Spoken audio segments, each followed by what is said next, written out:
First item on the agenda is citizen comment. Any citizen wishing to render comment, please step forward to the podium. State your name, address, and please limit your comment to 3 minutes. Carol Tagayan. Oh, I'm sorry. Hi, good evening, Commissioners. I'm Carol Tagayan. I'm here representing AT&T. I'm Director of External Affairs. And do I need to give my address or anything? I wrote it down, but I live in Woodinville. There's just a lot of traffic that way. I'm here to just make some comments regarding your wireless facilities ordinance. Unfortunately, I wasn't able to make the November meeting because of the power outage, and then December meeting, and then I was traveling for your earlier meeting. But definitely AT&T is committed to be part of your process. This ordinance is important to us because, you know, wireless technology has really become ingrained in our lives, in all of our lives, and your residents' lives. And it's important to us to know that whatever your outcome is on your ordinance, that it's something we can work with to make sure we provide those services. Today's consumers, they need access to their phones everywhere, at home, at work, on the street, driving. They need the wireless access, and the broadband access is getting even more and more important. So if we have a problem building in that infrastructure, it can become a detriment to a community. So it's, again, important to everyone. There's a lot of positive benefits from it. And for example, for AT&T, since 2007, basically since the iPhone came out, our data traffic on our wireless network has increased 100,000%, 100,000% since 2007, and we do see that increasing as more and more people use video. So we just want to make sure that customers have access, that the consumers are letting you know sort of what's going on with the consumers. We're here to answer any questions. And, you know, we just feel it's critical to your residents, to your emergency responders. I have not seen your draft ordinance yet. We definitely will make comments when we see the full draft. We did submit a letter today with a couple concerns about heights, and I'm here to answer any questions. Usually I bring someone from construction engineering with more technical background, but Ken Lyons, he got called away last minute today to Oregon, but we will definitely be back for future, and we're happy to answer any questions. Thank you for the chance to make comments. Thank you, Carol. Anyone else? Yeah. Hi, my name is Brian Wingert. I'm a ham radio operator. Live on the south border of Kenmore since 1999, and I put my tower up shortly after that. To the best of my knowledge, I'm the only active HF operator in the city of Kenmore. So you're not being, you know, people aren't beating a path to your door to put up towers in the city. Right now there's a blanket exemption, so you pretty much do anything you want. Lori's been trying to dream up some kind of reasonable proposal. Both of them I've seen so far, basically the kiss of death for ham radio HF operations. The first one in a January 12th recommendation was that towers are limited to the height of buildings, which is 35 feet, which is technically they won't work. The 50-foot proposal that she just handed me a few minutes ago is incrementally better, but really is sort of it's really rough. It's really rough. I think ham radio operators have potentially a lot of benefit to offer the community, and I think the Planning Commission should adopt some standards that encourage further participation, not discourage it. Thank you. Thank you. Is it Brian? Mm-hmm. Thank you, Brian. Anyone else? Okay.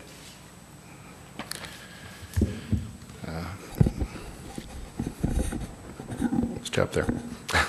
Robert Grinnell, 7339 Northeast 175th Street, number 4.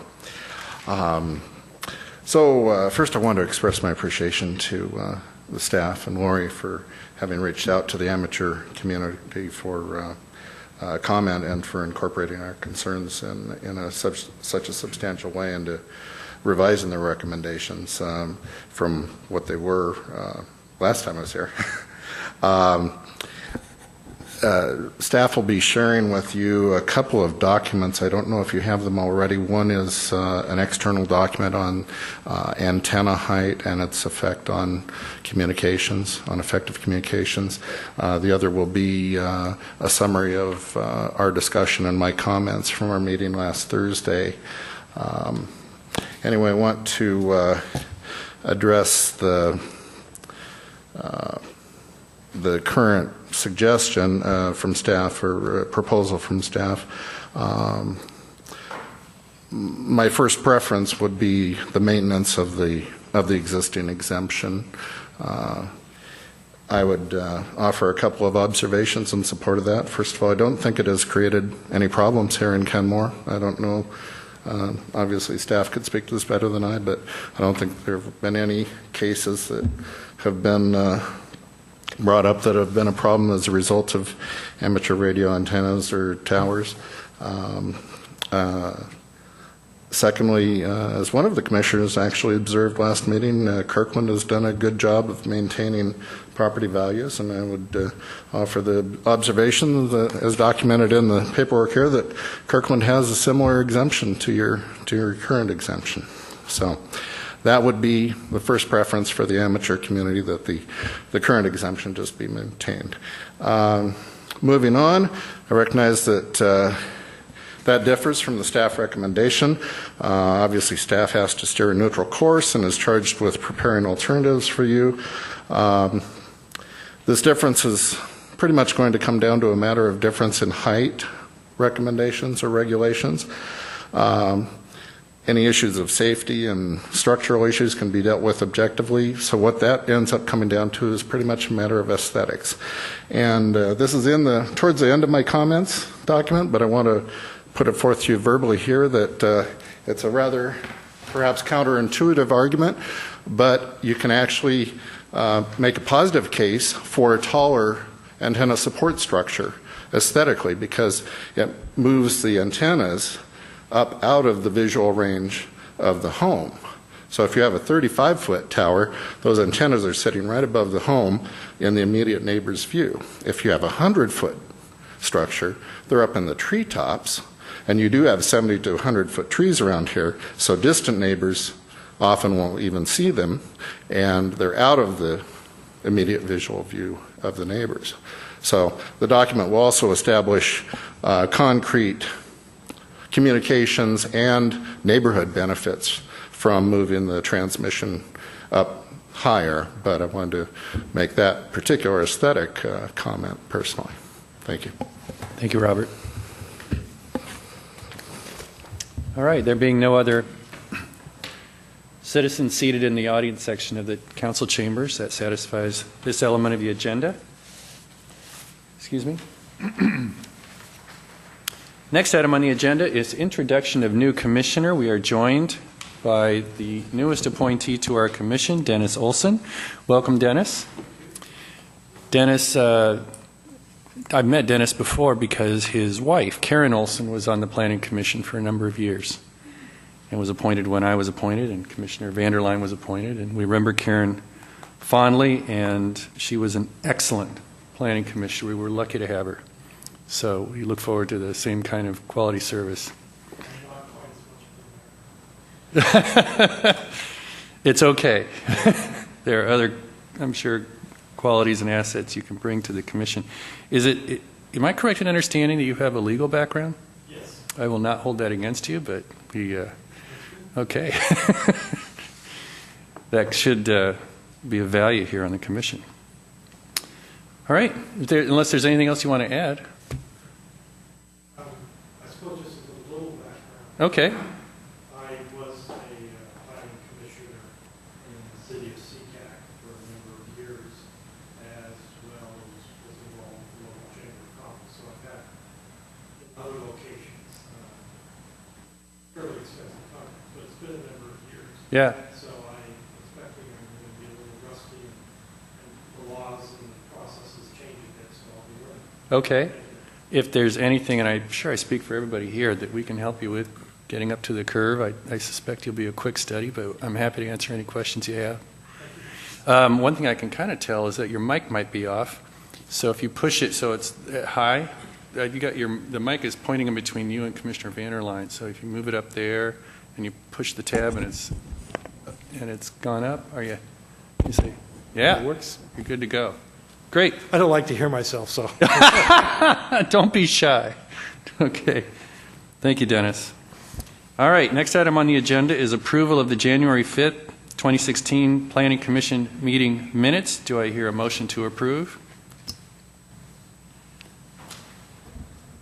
Do we need to discuss it first? Well, I would like to add that the statistic that I did quote to our Planning Commission that night was that wireless data traffic from the research that I had done preparing for that meeting was up 50,000% from 7 years ago.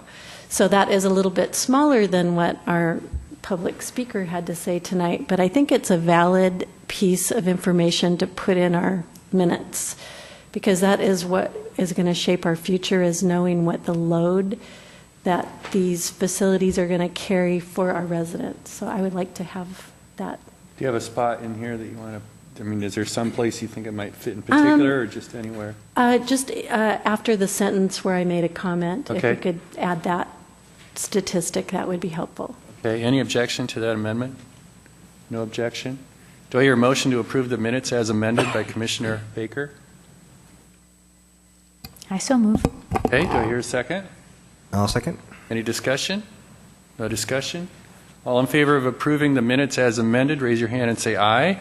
Aye. Aye. All opposed, raise your hand and say nay. Any abstention? There being none, the minutes are approved. Next item on the agenda is communication facilities continued. I invite to the presentation table city staff.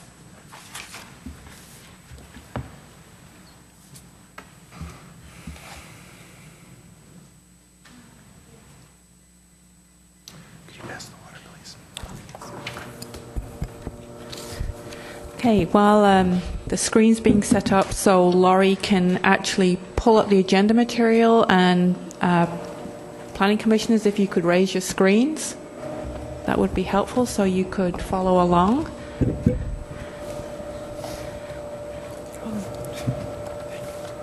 And I'd just like to say we are also grateful for the comments received from the amateur ham radio community and from AT&T. It's very helpful to have people whose input into the process early so we can get their comments. I'd like to reassure them that we are not ready to bring forward an ordinance yet for their review, but we would be happy to share that information when it's ready. We're still working through some of those policy issues with the Planning Commission. And so I'm going to turn this over to Laurie, and she's going to step through some of the information that's in your packet and some of the more recent information that was provided from the ham radio community and from AT&T. Thank you. I'll turn on my mic. Good evening, Commissioners. So this evening we are meeting again on the communication facilities topic, and we have a very, very meaty agenda. I don't anticipate actually that we will get through everything tonight and that we will carry it over to the first meeting in February. So I'm just reassuring you that I know that there's probably quite a bit to discuss about these items. So in front of you tonight, I believe that Tila had put the two communications we received today. One was the letter from AT&T, which I also emailed you. The second was the email and a portion of the attachments from Mr. Grinnell. And I emailed you the full email with all of the complete attachments earlier today as well. But this is, I included the summary or the executive summary of the paper he referenced, along with a couple of the other documents. I wanted to point out that Mr. Grinnell has provided a wealth of information, and we'll be discussing that later this evening. I thought that perhaps the most efficient way to go through this was to discuss the general telecommunications facilities and look at the amendments that I have proposed in response to your requests at the last meeting, leaving out, in fact, the ham radio, amateur radio station information. Then finishing up with the major telecommunications issues, and then turning to a specific discussion of the amateur radio operations. I have information to share with you. I have photographs if you'd like to see them, and then we can spend time specifically discussing that. So with that in mind, the first thing that I wanted to point out was the revised communication facilities review process. So at the last meeting, when you looked at an earlier version of this chart, you were interested in calling out specifically those areas in the city where view issues had previously been identified.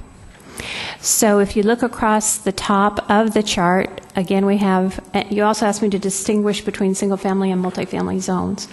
So the first column is for the residential zones, R1 through R6. Those are the single-family residential zones. The second column is residential zones, R12 through R24, and DR, which is downtown residential. So those are the multifamily residential zones. The next column is for the non-residential zones that are not identified as view zones. So that's the regional business zone, the urban corridor east zone, and neighborhood business, which is, there are two little pieces of that zone down on Juanita Drive. Next column, non-residential zones that were previously identified as view areas. Urban Corridor West, you recall this is the zone that stretches along SR 522 to the west half of the city. The waterfront commercial zone, where the Kenmore Air and the marinas are located, and the community business zone, which stretches along Northeast 181st Street west of downtown. All of those three zones have components of view protection in them as they're currently drafted, and the issue is views to Lake Washington. The last column is the other zones. These are public zones generally. PSP is public and semi-public. It's, for example, City Hall, it's schools, North Shore Utility District. The P is the parks zone, so those would be city parks, and GC is golf course, so it's the golf course. Given that, what I have done is to restructure the whether a use is permitted or a conditional use, given the zoning areas. And I will say that AT&T representative had raised questions about the elimination of the special use process. So I just want to refresh your memory that in the current iteration of the code, there are two potential review processes for communication facilities, special use and conditional use. One is a process that goes to the hearing examiner to make the decision. The other is a recommendation from the hearing examiner. So the special use is a more intensive process, and it's been eliminated in this chart just as we eliminated it in the regional business commercial zoning project. It's in an effort to simplify, we're reducing the level of these processes, and so that's why special use was eliminated. It wasn't anything directly related to telecommunication facilities. It's just a step that we've been going through as we've gone through these different zoning districts. So, antenna co-location on an existing conforming tower or monopole. Remember, that's our highest priority. That's where we would like to see new facilities go, would be a permitted use in all of these zoning districts. Now, if something is a permitted use, it doesn't mean that they have no standards that they have to comply with. They comply with the standards, but there is just not a land use permit process required. There may well be a building permit, but not a zoning permit. Go ahead. And that's solely if it doesn't change the dimensions of the conforming tower or monopole, right? No, So that would not be accurate. Oh. For example, we often have requests to add additional antennas to a conforming monopole. So maybe someone will come in and say, I'm going to take 2 antennas off, but I'm going to replace it with 3 antennas. Again, there are other standards that have to do with flush mounting, how far out the antennas can be from the pole. Right. For example, there may be painting requirements. So those standards are in place, but it could indeed change the dimensions. the height. It probably could change the height if it were below the maximum that is allowed. Okay. We can sort of go through this line by line, or do you want to cover everything and then give me your reaction to it? Well, going through it line by line would be covering everything. I'm not quite sure the distinction. You're saying, Well, do we wait for you to make a full presentation before asking questions, or just have questions come up point Right. by point? So, for example, we could talk about antenna co-location, Right. permitted use. Is there general concurrence? Are there more questions beyond Deborah's related to that particular one? We could do it and put a check after this line, we've finished the discussion, or I can go through everything and then we can go back and discuss it. Unless somebody's got a block of questions ready to go, I would say, I think it might be more efficient to ask questions as we go than to wait and then remember, okay, I still had a question I wanted to ask about the first thing that Right. I'm not sure we can all remember. I think So kind of doing that's- what Deborah did, I think might be more efficient. I agree. If that makes sense to everybody. Yeah. Okay. Okay, so any other questions about this particular topic? Nope. Okay. For rooftop antennas, so these are, again, antennas that are sitting on top of a structure. The proposal is that in single-family residential zones, they would be prohibited unless they were on a non-residential structure, such as a utility building, or I suppose it could be a church. In that case, it would be a conditional use permit. And again, a conditional use permit requires neighbor notification, opportunity for public comment, criteria that are used to determine whether it meets the standards. In the multifamily and non-residential zones that are not view related, it would be a permitted use. However, in the non-residential zones, Urban Corridor West, waterfront commercial and community business, those view areas, it would be a conditional use permit with additional criteria, and that's what that little 2 footnote is down here, and I would just want to scroll down to look at that.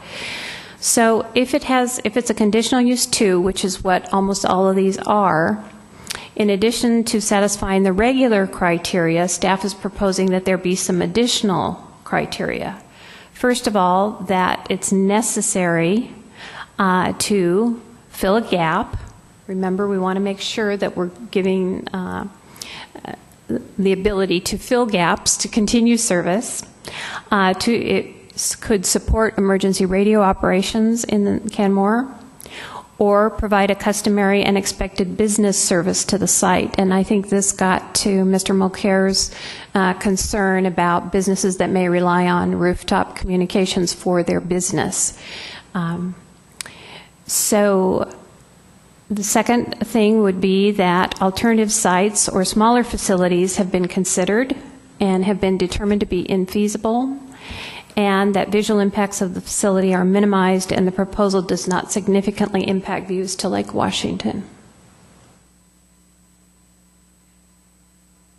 Is this grid on one of our handouts? Because I'm kind of sifting through the... It is. It's the second memo. Okay. It is attachment number 2, I believe.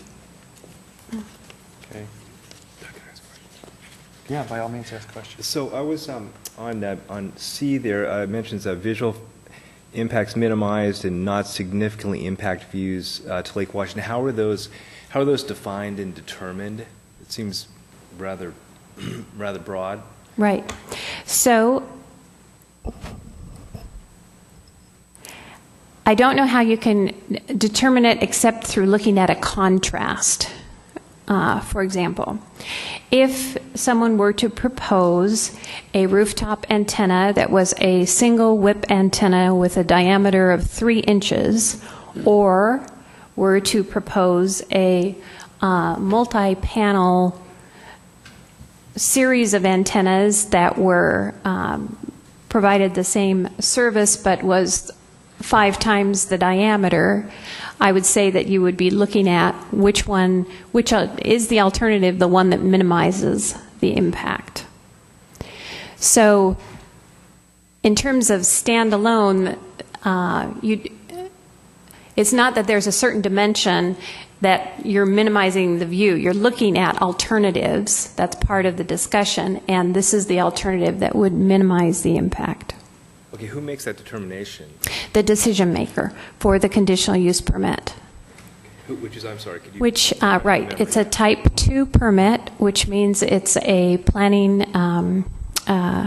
it would be the Development Services Director making a recommendation. Debbie, I'm lost here. Yeah. Step in for me. So a type 2 permit is actually, it's a director decision with an appeal to the hearing examiner. Mm-hmm. So the staff would make a recommendation to the Development Services Director, who would look at the criteria and then make the determination. If anyone were dissatisfied with that decision, then the appeal would go to the city's hearing examiner. So it's essentially a case-by-case Correct. decision? Correct. Right. And because criterion B says that you have to consider alternative sites or smaller facilities, and you've made an assessment of whether those are feasible or not, you'd be looking at sort of those criteria together. For example, if you could do a smaller facility that would minimize the view impact that's not infeasible, well, would be a better solution. Okay, thank you. Question? Yes, Dennis? I'm a little stuck on the word infeasible, because I don't know what definition you use for that. Right. But I'm wondering if that's what it means. I mean, Yeah. Because you can always do a smaller facility, and it can be feasible. Right. But is it? It's defined. It actually is Okay. defined. And it's the code section. Let me see if I can put my fingers on it. It talks about what makes something infeasible. We actually reviewed it too. And it was in one of the earlier packets. Mm-hmm. I haven't caught up on my reading. Right, sure. Yeah, there's no way you would know that. Lori? So, did you find it? I think it's 18.60.200 on page 22 in that packet. And it basically covers the minor communication facilities, additional standards to reduce the degree of visual impact. And it has several criteria that you're looking at. But I think the concern would be is we all want the visual impact to be preserving the view, but we also want to be able to preserve the functionability of the facilities. Mm-hmm. And I know that gets into the more technical side, but remember we talked about how as technology moves along, they're actually moving towards really minimal housing, and antennas do so much more with less. So I do remember talking about this, but it's nicely spelled out in that section. Right. It also is addressed in section 1860.310, and I'll kind of read you the highlights. When an applicant is required to demonstrate that an existing modified or replacement structure is not technically feasible, then these are the criteria that you look at.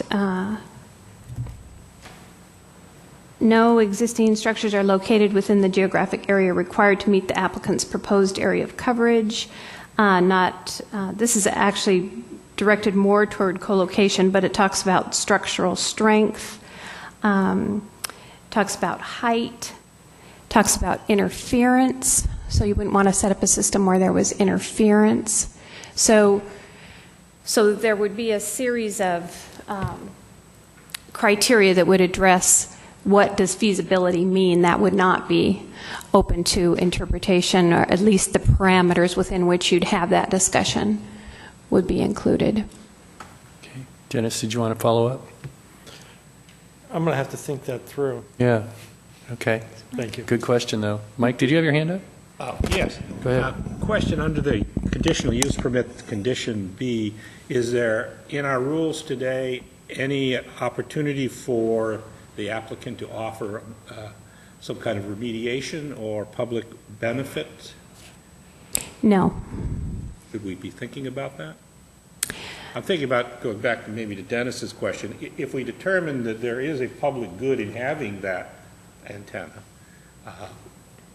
but it's not feasible to put it anywhere other than a location that may have some detriment to either the people in the neighborhood or to the city, is there some level of remediation that either the corporation or the individual could provide as an alternative that would provide some compensation for that, rather than us just blanketly saying no? They'd still be no, but if they had the opportunity to at least propose something, that might be something the city would want to listen to. What kinds of things would you envision? It could be anything from, if the issue is aesthetic, what could they do to make it more aesthetic, particularly for the neighborhood? Could they offer additional benefit, contribution to the parks, something to playgrounds, all of the other community goods that we'd like to have some money or some assistance to, that might be persuasive. Mitigation. Yes, it's mitigation. You may not be able to mitigate the impact of the antenna, but there may be some comparable public good that could come out of that at least the city could consider. Okay, yeah, I'm very interested in the Commission's perspective on this, whether that is something that you want me to pursue. It's like a development agreement, negotiation in a way. What you're saying is that if you were to offer a public benefit of some sort, we would balance that against the fact that you're not strictly adhering to the standards. That's not a current conditional use permit criteria. I guess I'm slightly uncomfortable with it because it would be the development services director sort of making a weighting of what is public benefit and what is the more important public benefit. Usually that's something that is made by, traditionally has been a decision made by a higher level Council. group like council. Right. I like that. You're thinking outside the box, though. And we're working really hard to balance the industry's concerns with full coverage and efficiency with protecting these views and the aesthetics that the public wants. So that's why it's very thought-provoking. I'll just add on at the end here, what I'm anticipating is what may be a later discussion. If we have a discussion that says, we want and need cell towers, but we don't want cell towers. We don't want cell towers of a certain height, but you can't have a cell tower unless it's a certain height. I don't know that this is true. This still has to be proven to me. But if we come down to that trade-off where we don't have a choice, it's not feasible to be able to have the level of service that the community wants without accepting a less than advantageous position in terms of having more towers or larger towers, the opportunity to be able to say, well, okay, what could we do that would at least make this have some compensating benefit or mitigation benefit to the city. That's kind of what I'm looking for. If we come down to that, maybe we can revisit this and come back to it, but I'm thinking that may be a road we head down. I want to be ready for it. So are we ready? Well, I mean, let's get everybody take a pulse here and see if others think, is this something we want to follow up on, discuss more? I think one of the things, and Lori's comment was, her discomfort, I think, was first it would be in the hands, the decision would be made by the Director of Development Services that's below the top policy making body in the city. He or she is going to be balancing these things, and there's no criteria for weighing each side of the scale. So that puts him or her in a pretty vulnerable or awkward position, subject to reversal perhaps by the hearing examiner, and even the hearing examiner wouldn't have criteria. So Right. I certainly think if the Planning Commission wants to pursue that, we could try to set out more of a framework, like what is acceptable public benefit, what are the potential trade-offs. If you're interested in doing that, I mean, certainly the Development Services Director is an objective, competent, capable person. Again, this kind of balancing of public benefit is... that's subjective. So that's the problem. I mean, he could be or she could be the most competent person in the world, but it's subjective, and you might get a strong public negative reaction to that. Right. Unless the criteria were very clear, and I think that's why I asked Mike, what are you thinking of? Like, what is a trade-off? So The that if you elements could of that. spell it out, that would make it easier. So I looked over here and then started talking too much, and then so I want to turn back to this side of the dais and see if anybody here has some thoughts. Yeah, I was trying to understand the trade-offs, and you mentioned the development deal analogy. Would we be thinking something not necessarily related to the view issue that maybe offset that from a public good perspective? For, using that park scenario a little bit further, where playground equipment was needed, but cell tower was desired by the company. That seems kind of like a Pandora's box, right? Because then commercial enterprises can afford to do something like that, where maybe amateur radio operators cannot, and then it kind of becomes who can afford the public good. And I'm not sure that's the road we are intending to go down. It's an interesting conversation, but I'm not sure that's one we want to do, or we want to start. No? Can I, Debbie? I'd also caution that typically, if there's a negotiation, usually the public benefit is somewhat related. I use the example of a development agreement that usually the public benefit, if there is a waiver of some criteria, there is some public benefit which is generally related to the waiver. Maybe you provide more landscaping or enhanced design or something like that. So I'd be a little concerned if we were trying to bargain a trade for communication facilities and then, give us some money or give us some playground equipment. I'm not sure legally whether we could do that. That would be something we'd have to run by the city attorney for sure. Well, and thanks for bringing that up. I mean, even if it were legal, it's very hard to measure things that are so different. When you have mitigation, Debbie makes a good point. It's much easier to say, for example, if it were use of the shoreline, okay, we're going to allow development here, but we're going to require restoration in this other ecologically damaged area of the shoreline, so that you can measure those things, and the net benefit ecologically can be no worse than what it was originally. I really still like thinking outside the box, though, I got to say.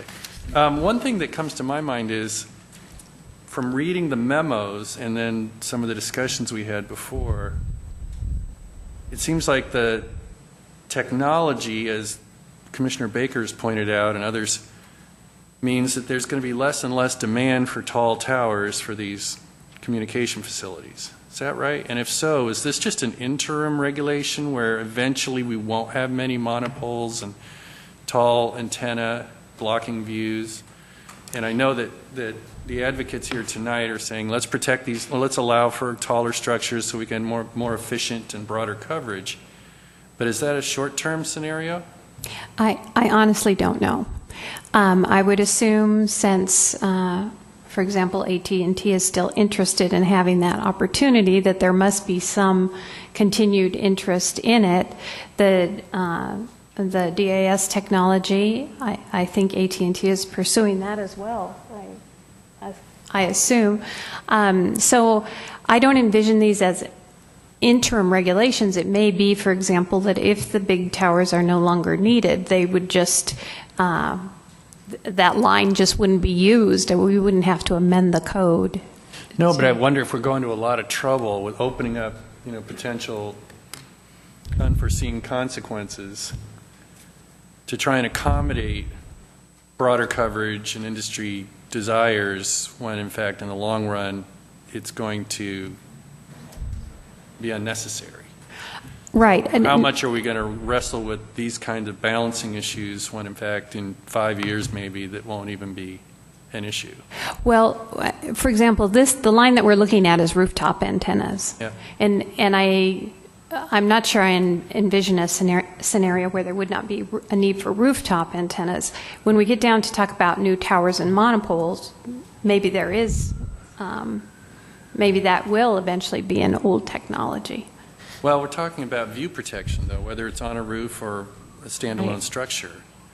And if we're saying, oh, well, let's compromise the views so that we can accommodate the industry, but yet the industry is shifting toward a much more efficient, smaller cellular product or wireless product, maybe we've Yeah. sacrificed too much to get to a limited benefit. I don't know. So in this particular case, this is a good place for me to point out that there's an intersection between how the processes work and what the height recommendations are. So for example, in those view zones, the recommendation is that the facility not be able to go over the height limit. Right. And so in that case, it's kind of a moot point. In the view area, you would not be granting anything that the city hasn't already endorsed in terms of height. And that, let me find that. And remember, we compared with other cities too. We're right in line at that part. I think it's going to be the monopole thing that we're trying to recommend that we. Okay, so actually it's 10 feet. We changed that, 10 feet in height in the view area for rooftop antennas. So Doug, you were right. There would be an exception for 10 feet in height 10 feet above the height limit? over the rooftop. Mm-hmm. Well, that's two different things. Go ahead. Is it 10 feet above the rooftop or 10 feet above the height limit? Well, even if it's rooftop, it could be above the height limit if the rooftop hits the height limit. Well, I guess that's the question.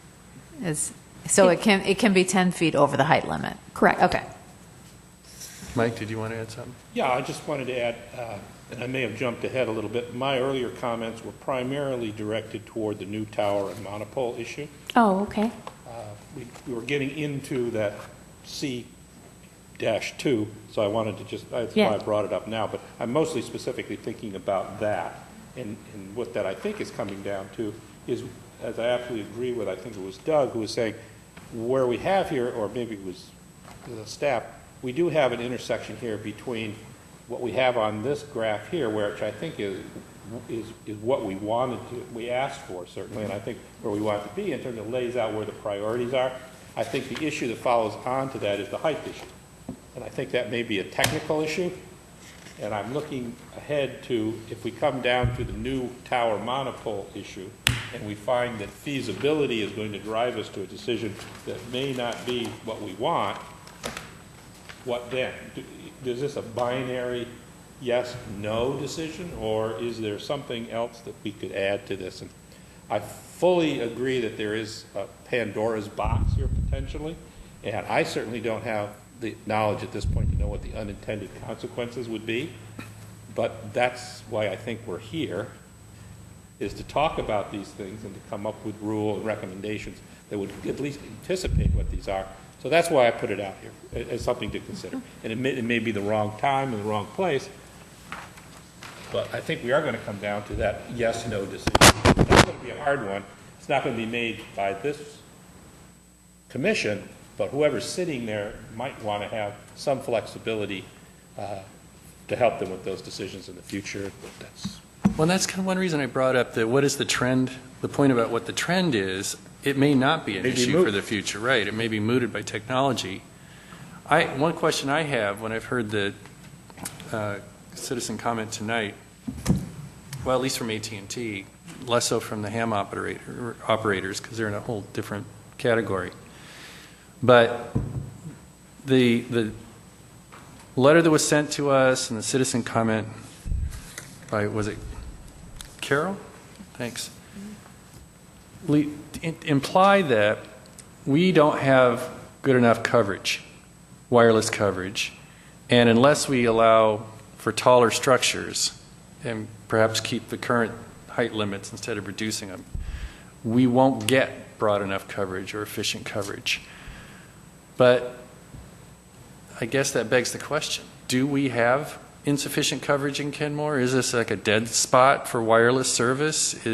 And is it likely that that's going to continue if we reduce the heights of these structures in light of the trend of technology? Yeah, I can't answer that question, and the only way I can get that information is to poll the different telecommunication carriers. I think you should feel free to ask our representative here if she could respond to that question. I know that's unusual, and I wouldn't typically do that, but really, the carriers are the resource. Right, and I'm happy to have Carol respond to that if she'd like, but I'd also wonder, I mean, Carol's got an interest, her company has an interest in making the maximum coverage regardless of whether there's a dead spot or not. If they've got more height, they can provide more coverage and more services, and there may be new products they want to do that requires taller wireless structures. I mean, there might be a counter trend toward taller structures for a different kind of wireless communication. But that's just the industry standard. My bigger concern is actually what the consumers think. Do consumers in Kenmore think, and business consumers too, do we have insufficient coverage justifying sacrifices to the aesthetics? I don't know. No, Doug, I don't think there's a way to know reliably, but that goes through my mind when I hear an industry representative say we need the maximum, and I'm thinking, well, do we? I mean, it'd be great for you, and I understand that. I respect your position. I'm a lawyer after all. But do consumers have the same interest, or are they more sensitive to, as we are, aesthetics and view protection? But I think that will happen in the process. We just have to come up with the recommendations to the best of our ability now, because there'll be an opportunity for once we have a draft proposal, I'm assuming, for input from other areas, and then at that stage we can adjust, because we are kind of working with some information that is a puzzle piece we don't totally understand, and we might not even if we had an expert in the room, but we're just trying to protect our views, give our residents access to these facilities, but not give the facilities too much access to our spaces. It has to be a balance. So I think the grid is a good way that we're working through it, and I think we just need to keep going. Carol, did you want to say anything? I could see you kind of restless there. As I turn to you and say, would you answer this question? Yeah, thanks, Commissioners. I'm happy to answer any questions. I'm not the technical expert. I've only been in the industry 37 years, so I do know a lot, but I don't know all the technical. Well, regarding your question about how do we build, we don't just come into a community and build out maximum. We base our build out on the demand in that community, and we're usually behind, not ahead. Right. Our first preference is to go on to an existing site. It's very disruptive to a community to build a new cell tower of any height.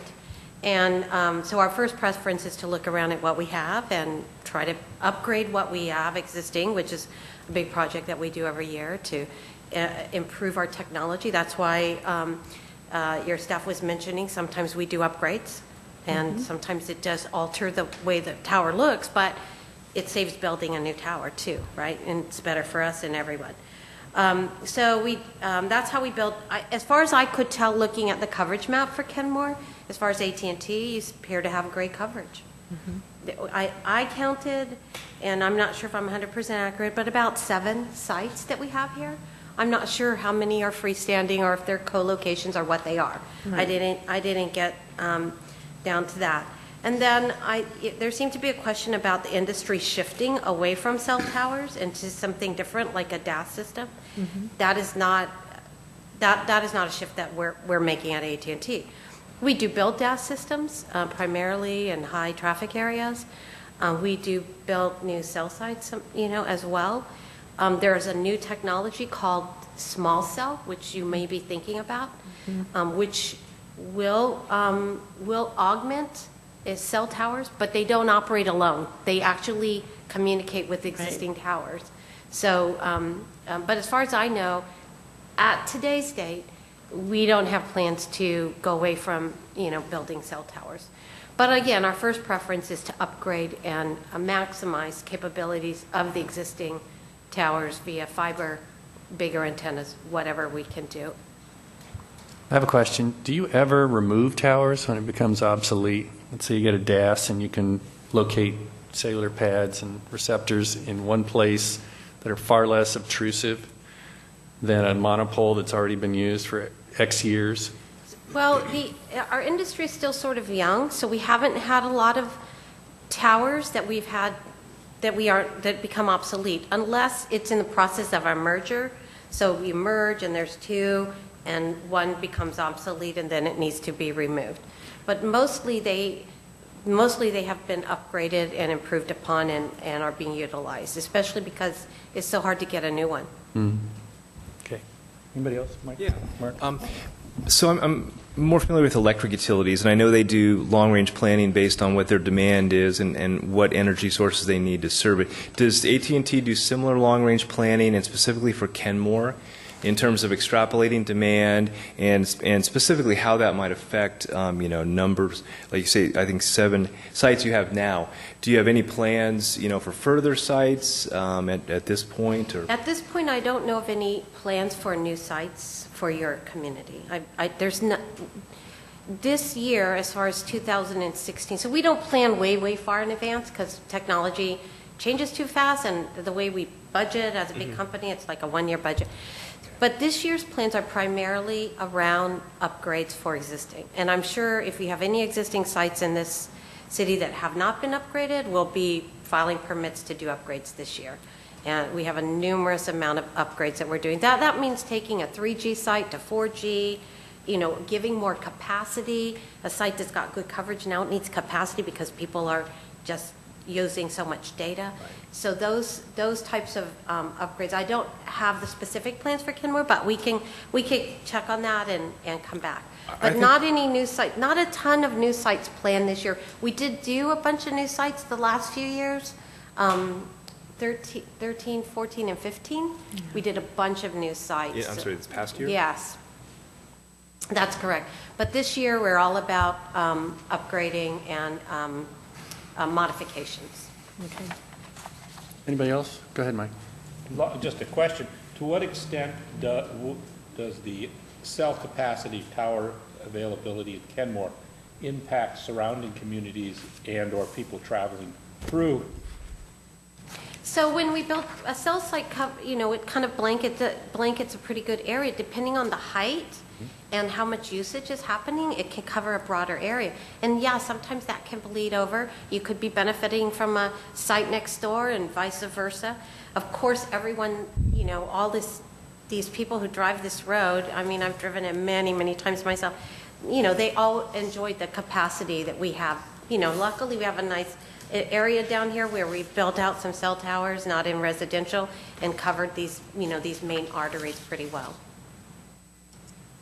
In asking that question, I was looking at our A.1, fill a gap in wireless communication services in Kenmore.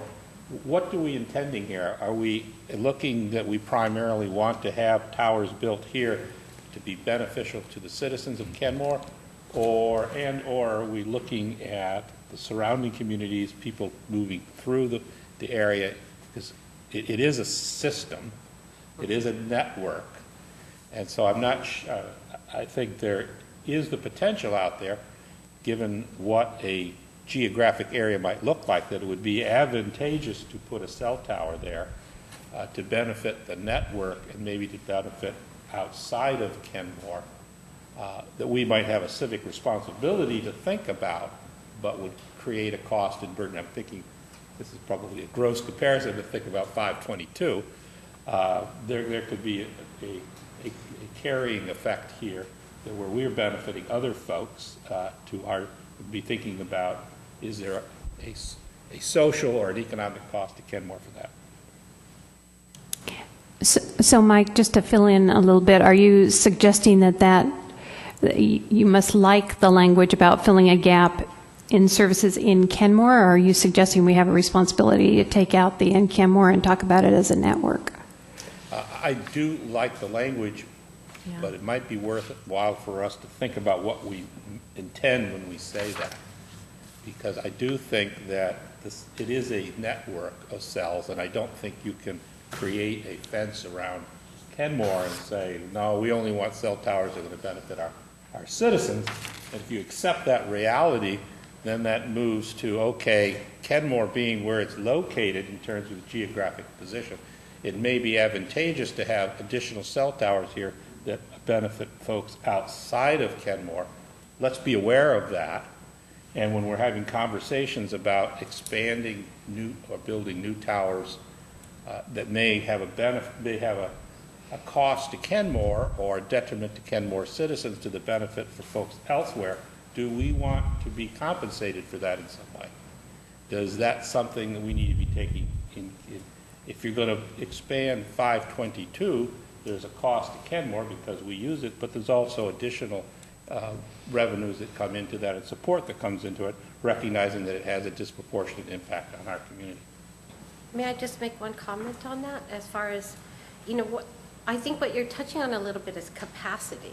So you already have coverage, but now at 5 p.m., when everyone's traveling home, coming through town, you have this lift in capacity, right?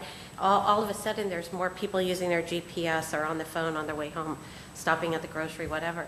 That's something that we get reports back on from our cell towers. It tells us when are these high capacity times, and that's part of the upgrade. It's not necessarily a new tower that addresses that issue. Sometimes it's a capacity upgrade that we do.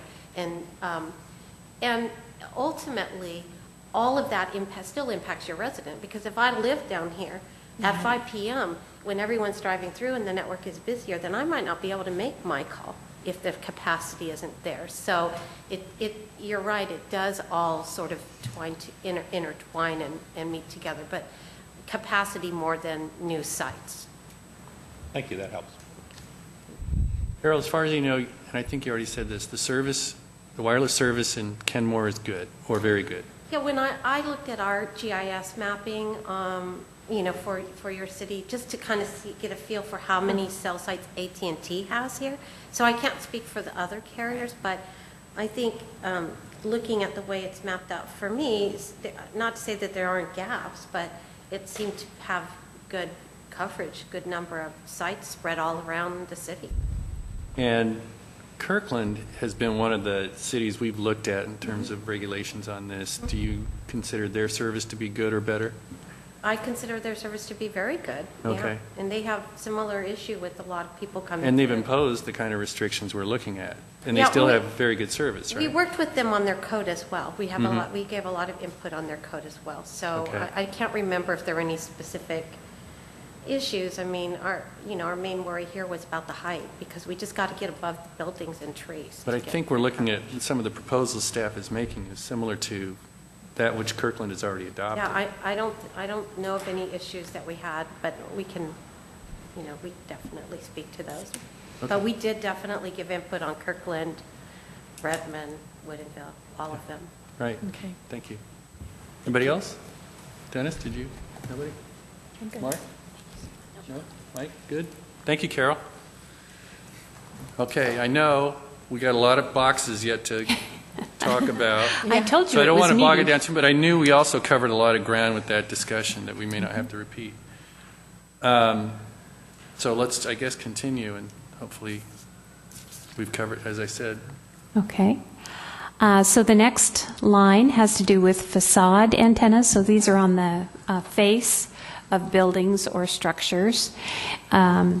Again, the proposal is that those would be prohibited in residential zones unless on a non-residential building, and then permitted in the other zones. Comments? Deborah?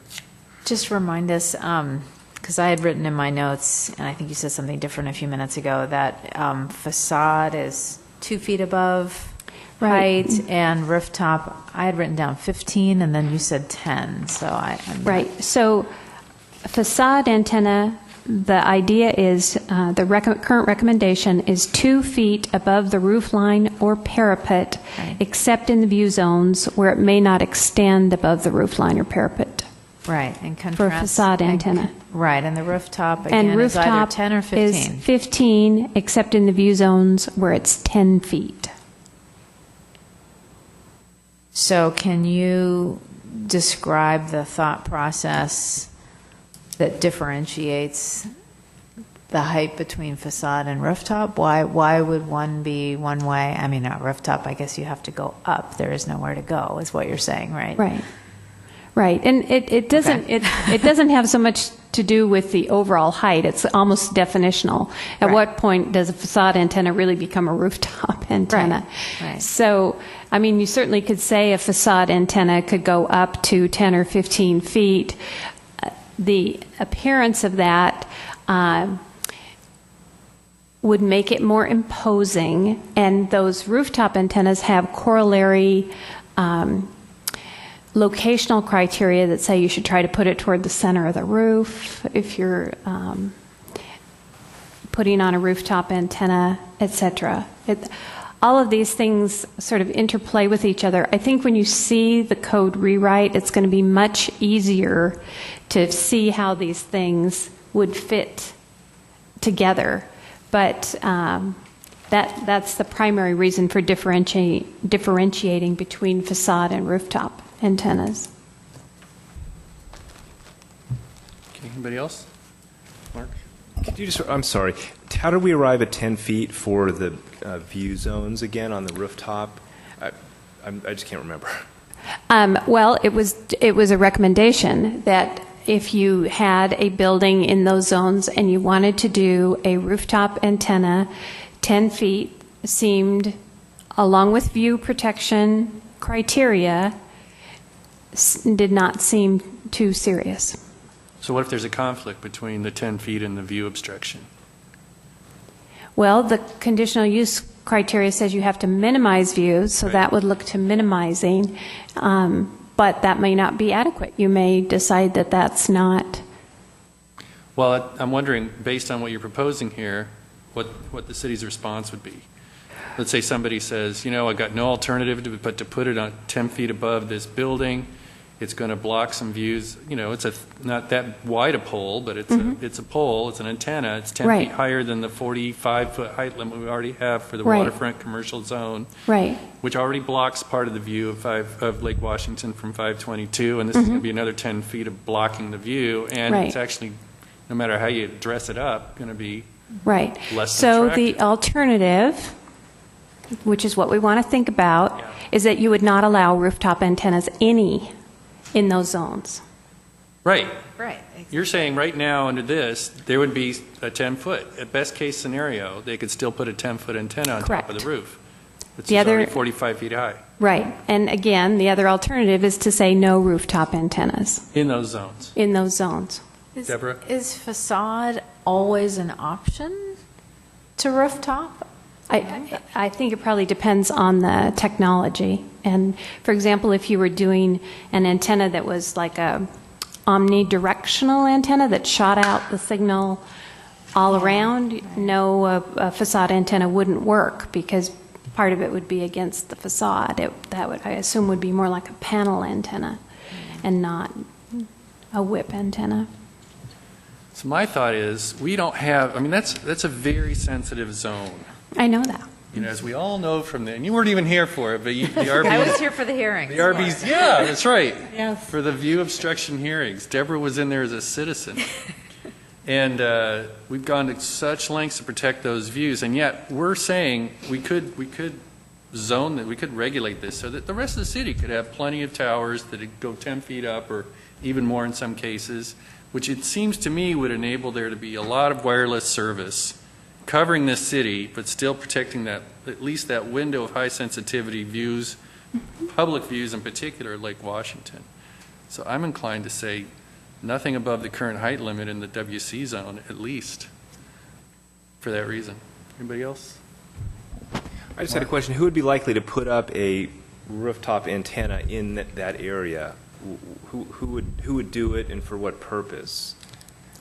Do you have any? I assume it would be a carrier. I assume because there may be an area that has limited coverage. In that? Right. For example, there are antennas on the People's Storage Building, right there, that a carrier needed. They're not doing a tower, but they need some sort of a coverage antenna. Well, I agree with Doug. I think that's a very sensitive area, and would be inclined to also support kind of a prohibition for those rooftop antennas in that zone. One way to approach it would be to go back to that standard where it can't be any higher than the height limit. So, for example, if you had a lower building on your site, you could go up to the height limit. That's just another alternative. You could go up more than 10 feet? No, if you had an You existing. can go 10 feet up to 45. Right. So if you had an existing building that wasn't above the height limit, Right. you could add an antenna up to the height limit, Yeah. That seems reasonable. but it wouldn't preserve the view like you're thinking. Well, it would- Well, the height limit doesn't fully protect the view, No, if that's what you mean. That's the point, yeah, That was a compromise position the city council took. yeah, The planning commission wanted it 35, yeah, with some exceptions for 40. yeah. So if we can protect the view in that, that's just one little piece of the city. The industry has the rest of the city to try and enhance its service And there's capacity. other ways to do it. Right. So I'm kind of, Carol, I think, is persuasive on that. I kind of say, whatever protects the view. Because you've got that as a criterion in the conditional use permit anyway. So if we have a zero tolerance on view obstruction of Lake Washington, at least in that zone, I think that's what we're looking for. I would suggest that you do it in all three of those zones, which are all view protection zones. They're all next And- to each other, aren't they? Correct. Right. So I think I see 4 commissioners saying that you want no allowance for rooftop antennas in these 4 zones. Is that what I'm hearing? You got one here. Raise the hands. We got 4. Yeah. Okay. Doug, I did have one. 5 we had. Go ahead, Mike. Go ahead. I don't know if we just voted or not. No, she wanted direction, I think. I'm not changing that. Yeah. But is there a grandfather situation here we need to be thinking about? Because I'm sure we've got some Right. down there that Problem with grandfathering is you can't undo it without taking private property that requires compensation. so existing would Yeah, be future oriented. Oriented. Well, and does that affect improvements to existing? What do existing become then? Do they become non-conforming? Yes, yeah, be legal non-conforming. Legal non-conforming. So that means that modifications, well, then we talk about that when we get to that section, right? To modifications. Okay. Right. Okay. You're on the right. Yeah. It's funny because you're thinking exactly the Yeah. thoughts we thought and Right. asked questions we asked 2 years ago when we went through it, but you're dead on point. Go ahead, Mark. putting a pin in this to come back. Yeah, right. So I But just wanted to- you'll know it. You'll remember it, won't you, Mike? You're like, oh yeah, I remember we talked about So I it. just want to clarify, in the view issue, there were provisions for development agreements. There's no comparable thing that would be allowable here for basically exceptions or waivers. That was a big thing in terms of the waterfront commercial. Well, the development agreement is always open. For communications facilities specifically. Yeah, any use or modification to standard can go through a development agreement. It would be Well, we did it with unusual, respect, I think but- Mark's point is, we had a development agreement exception available to the council with respect to Somebody wanted to go structures in the right. waterfront commercial Going or over similar the- areas that wanted to go above 45 feet. Right. I think Mark's point is, does that apply to cell towers or wireless towers too? Is Can that how they also broad- go through Is that this? how Yeah. broad the development agreement uh-huh. exception is? Right. Any structure? right. Anybody seeking a permit? Right. So it's not a ban effectively. it's a conditional ban. There's an exception. There's an to the exception ban. to the ban. You would have to, the city council would have to consider the request, and then you would have to provide a public benefit trade-off. And because it would be a change to height, it would have to require 2 public hearings. So it would be quite a process And a for a 10-foot supermajority rooftop vote on the antenna or something. It would be a big impediment, definitely. Right. Yeah. But it could still be done if there was Right. some Theoretically. unforeseen- Okay. Right. It's in theory, but whether a development agreement makes sense for that, the cost and the time and the resources, I'm not sure if somebody would want to go through that process for a 10-foot antenna. Yeah, but it might be part of a bigger project or something. It could be part of a bigger project. So I have prohibited, rooftop antennas prohibited in those non-residential zones. Right, you're talking about column 3? Or column 4? Column 4. Uh-huh. So instead of a conditional 2, you're making it An X. an X. Correct. Okay. Any objections? Any discussion? Do we need to discuss that, or, we've got, Lori's got direction, but if somebody wants to raise a motion or discuss it more? My only question is if there are homeowners or businesses that are not able to receive facilities services in those areas, absent those facilities improvements or addition of towers, what's the remedy for those people, absent these antennas? I don't think it really, it's not going to affect them because we already have the monopoles all along 522 that reaches that area. What we're trying to put in our ordinance is you can't add them now because of the view protection. Okay, but what would be the motivation to add them, apart from improving service for businesses or consumers? Well, it would be to enhance their capacity if they don't have, let's say they have wireless service, but they decide to put a business that uses a lot of it, and their capacity is affected, but there's workarounds for that. And what is that workaround? And secondly, are we, Deciding for them, well, we kind of are. yeah, so are we saying that the preservation of views is paramount to the benefits of wireless services in this case? Well, I think it's all a matter of degree. We've already got very good service here. So it's not like they'll be in the complete dark. Will they perhaps suffer some degree of lesser service if they can't build above those height limits? Possibly. But if on balance I have to choose between what will be a permanent obstruction, potentially permanent obstruction of probably our biggest asset in this city, which is Lake Washington, I'll choose somewhat lesser service, especially knowing that the trend of technology is to make those obstructive towers obsolete. They're not going to be obsolete, but they, Less necessary. yeah. And then that, as that phrase we use, build-arounds would be more feasible.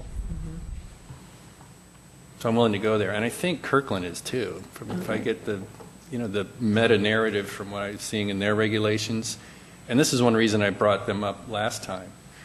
They do a really good job, it seems to me, of protecting their views of Lake Washington. They have the lowest commercial vacancy rate in the area. And I think it's no coincidence the way they've planned that downtown area and maximize the views and the number of buildings that get to enjoy it and the public access to their waterfront. So they've decided to make that kind of a decision, and they're thriving. We have a lot of ground to make up to get anywhere near their level of economic development, but I think using that lake as our key asset is the fastest way to get there. I might point out, this is a good time, in fact, to mention that you asked me to contact different architects for multifamily and commercial projects who work in Kenmore to ask them about facilities on the rooftop and whether they are in fact designing those in for either business or residential customers. I talked to 3 different architectural firms. All of them said that no. I think there was one example, and it wasn't here, of a residential project where they were asked early on to put something on the roof. But for the most part, they said no, they were not doing that. And certainly that they were now building in fiber optic capabilities. And that satellite service, which, there are carriers who will put a dish on the roof, and you can use that for satellite communications. That's not something you would see really in a suburban or more urban setting. That really was in places where you couldn't get other types of service. So I don't know if that helps, but I did check into that. Thank you. And that was part of what I was thinking about when I was thinking, okay, are we regulating something that won't even be used in the near foreseeable future? When I read that portion of your memo that said they're not even building exterior structures anymore. That's why I think we're headed in the right direction, and we want to be careful, but I think we can move through this process because we'll have a draft that we can fine-tune and get other input on. But I think it was helpful to get those architects to tell you from a design perspective. Thank you. Anybody else on this point of the... Yeah, just a clarification then on that column 4, this is non-residential zones. Right. So this wouldn't affect residential. It could be a mixed-use project, certainly. It could have a residential component to it. These are just zones that are traditionally considered non-residential. By making this a prohibited X, would this disallow a new development from putting a rooftop television reception antenna on their roof? No, because those are exempt from our rules. They are exempt, okay. Right. Receive only Receive only is exempt, okay, very good. television antennas. Okay, anybody else? Okay, you can move on.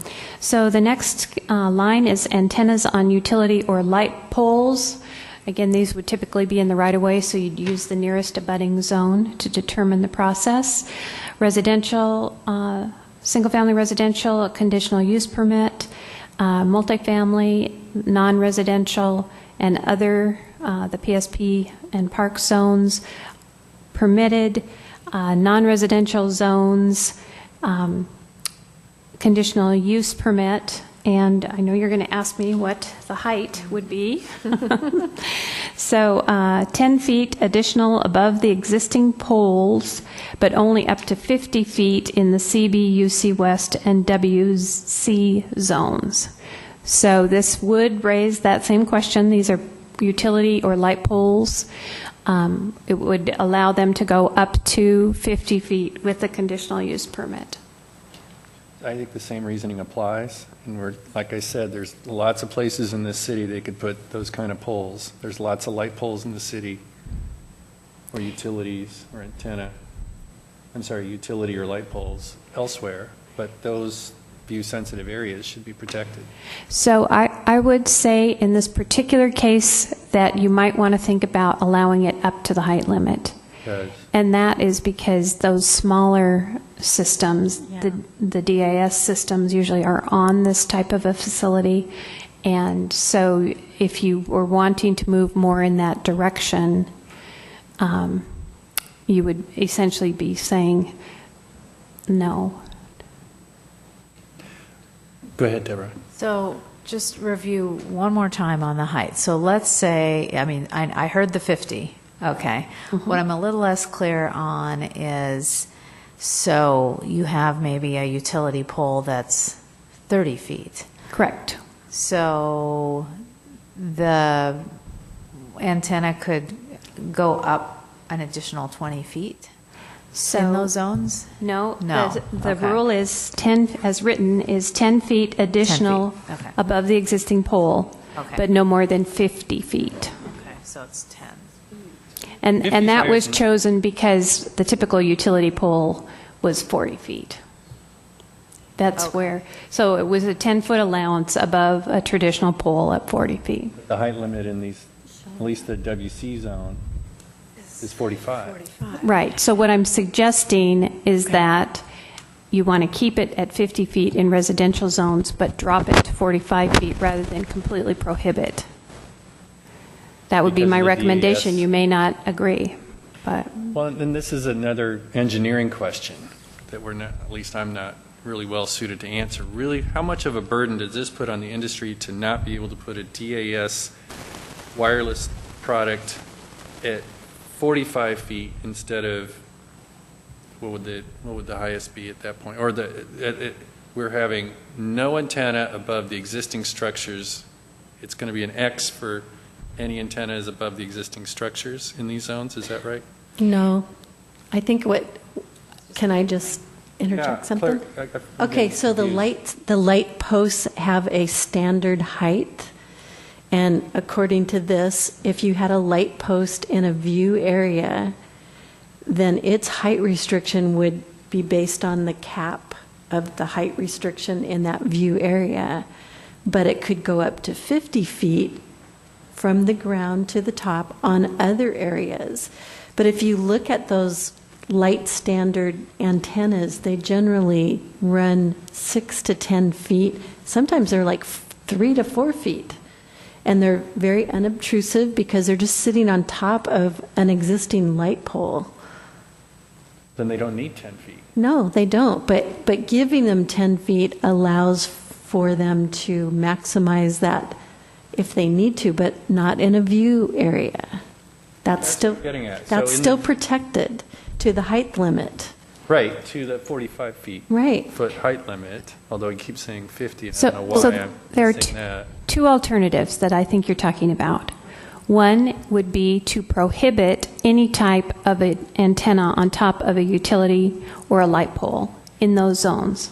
That would parallel what you just did with structures in those zones.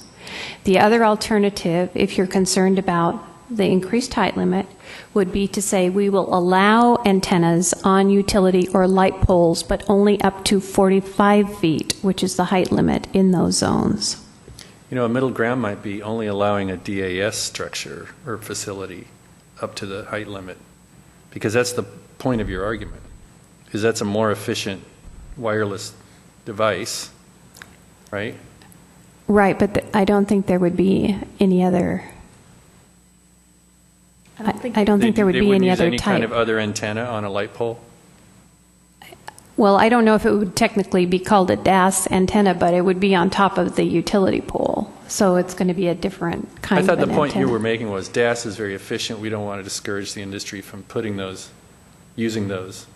And that's why you might make an exception for Right. light poles. I don't view antennas, small antennas on utility or light poles as a burdensome aesthetic issue.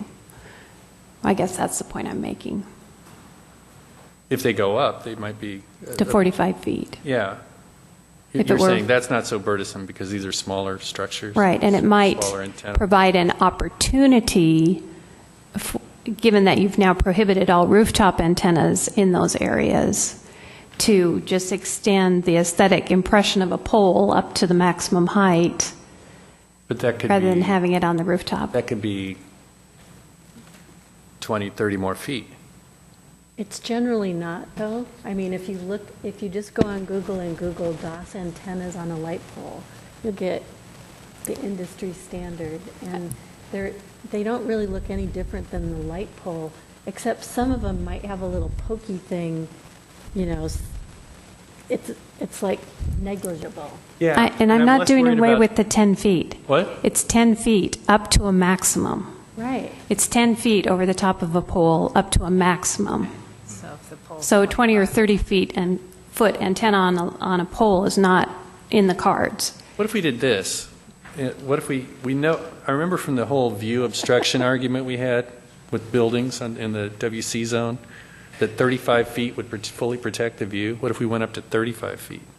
10 feet up to 35 feet. We know the view's going to be protected from 522, and they can still go up. But I think the poles are typically higher than 35 feet to start with, so you're not going to get a 35-foot light pole. Well, we already have poles, right? And we know they're all 40 feet?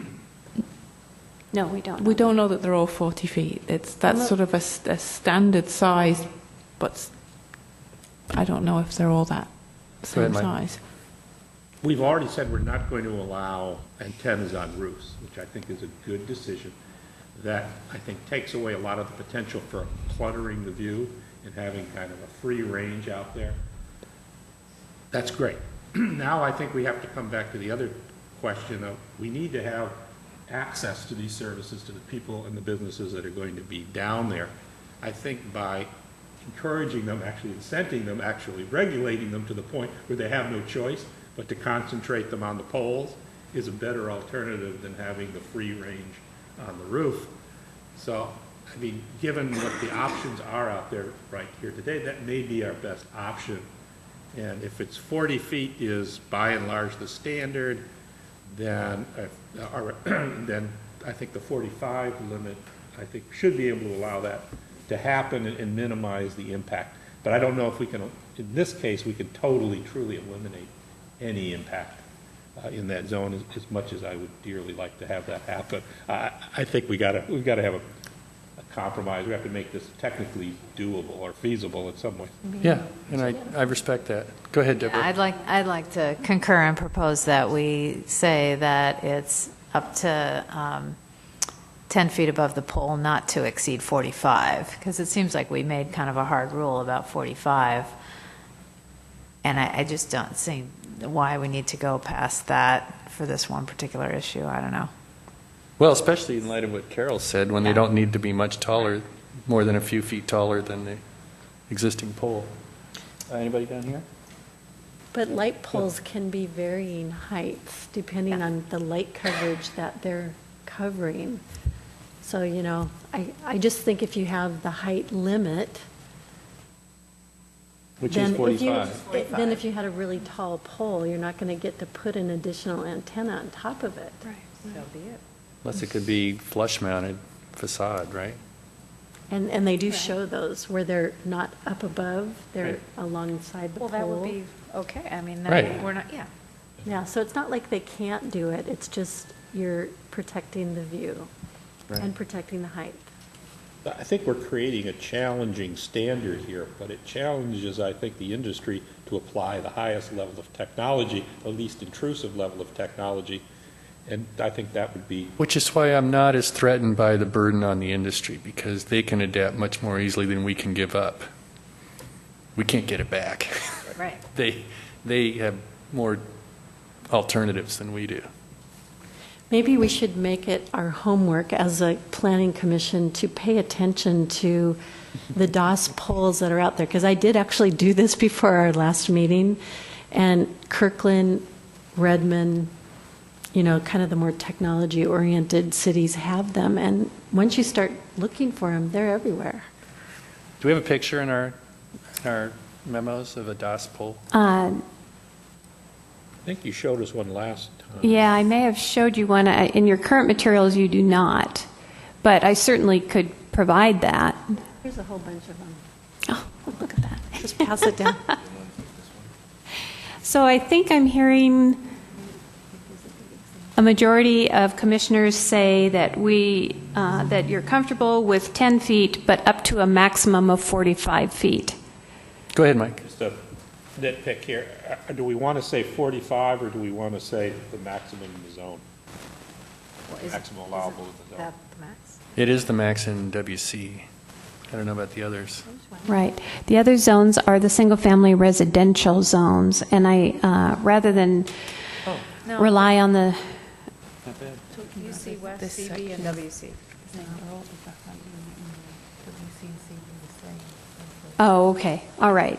It's the conditional use permit, and I don't think you're saying to change that at all. That's the same in the residential and the non-residential. No, I think it's the height. So what about residential zones? Because the standard is 10 feet above the existing pole, up to 45 feet in CB, UC West, and WC, but it was 50 feet in residential zones. So did you want to stick with 50 feet there? Well, did we jump ahead of Yeah. these view zones? I think we have agreement on it. I just wanted, Mike then just raised a question, and I don't want to leave the subject until we. We're mixing apples and oranges. But maybe I think where I thought you were focused was on column number 4, the non-residential zones for antennas on utility poles. Yeah. And the question then was whether that C2 language should be changed to allow it up to the maximum height. Right. And then there was some debate about what that maximum height should be. And No, I think I agree. The question, it wasn't debate, it was a question as to what it is. What it is in as those to what zones. it is. So is the height, I guess the question then is the height, the maximum height in all 3 zones 45 feet? Yes, it is, but this height chart also refers to residential zones, which are listed on this same line. So we can ignore that until we get to height, or we can talk about what the preferred height in residential zones is.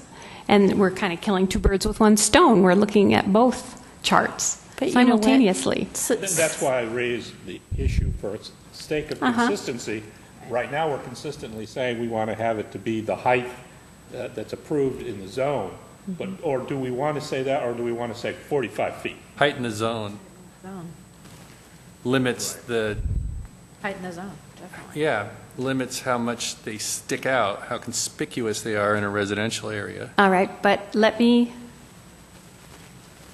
call your attention back to a 35-foot height in our residential zones. And this was the one area where we were letting these smaller antennas go. Maybe we should we'll save this height discussion for the height chart, okay? And we'll just look at it all together. Let's move on to satellite dishes. Yes. Well, do we Okay. want to close this one out? Yeah. Let's. Well, we can only close it out if we get into the height discussion. And if you want to do that, we can do that. So can I just think that would be ask a easier. clarifying question? Uh-huh. So for the antennas on utility poles for the non-residential of column 4, Right. are we leaving it as a conditional use 2 process? That was my understanding. Okay, And the only difference was that there was now a reduced height limit. okay. Okay. Okay? So the question So on the to close floor out is, oh, sorry. Here's the standards for heights. Here's what we were just talking about, antennas on utility or light poles. We've kind of worked through heights at the same time we're working through processes. Right. So this is where the 10-foot additional above the existing pole, but only up to, here's the maximum, and we talk about residential zones and in the view zones. And so we've just changed it for the view zones to 45 feet. Well, Well, we changed it to the height limit, which Yeah, happens exactly. to be 45 feet. Right, we changed it to the height limit. Right, Exactly. but I don't think you want to change it to the height limit in residential zones. And I would We don't. encourage you not to do that, because the height in residential zones, single family, is 35 feet, and the poles are already taller than that typically, which is why we were initially recommending 50 feet. Well, are we trying to encourage those poles at 40 feet?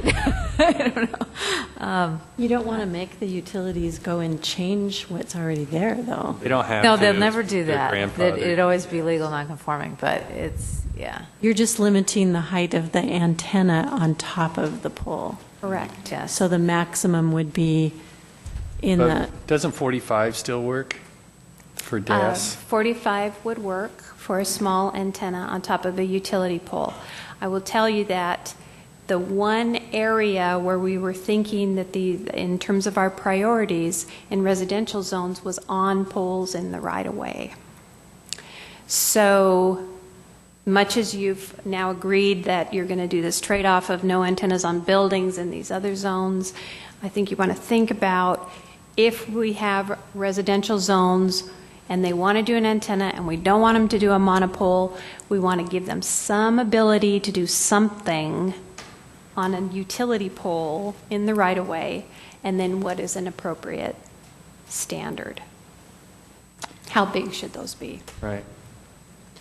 but we are recommending a limit of 50 feet on those poles, correct? That was the initial staff's- recommendation. staff's Right, in the right-of-way in a residential. Correct. So, I mean, What does that bother anybody? Because that's probably what's already out there. 40's out there. How many antenna are there on top of light poles in the right-of-way in a residential area? So, I don't know. Yeah, But I will say it is less conspicuous for a light pole to be a little taller than for a flagpole on somebody's house to be a little taller. In other words, you sort of expect, you're accustomed to seeing light poles on the right-of-way. If they're a little taller to accommodate these antenna, it's not as bad as if you're sticking it on a building or they're in the middle of trees or something like that. But I don't know, is there much value? I would prefer, as you can see, my bias is let's keep it as low as possible and still accommodate the industry, which sounds like we'd go to 45 feet, because that gives some degree of height above the existing pole so they can put more antennas on there. Are we really burdening the industry by not going up to 50? I don't know. I would let them discuss it. I mean, I would go to 45 because that's our best guess. That's the restriction we have on all our other view areas. And if we hear, a lot of problems with that, They can then say we so can revisit to it. the I mean, city we council. have only one representative here today. I don't know. It just Yeah, no, I like what you're I don't saying. know. I think I'm persuaded by it.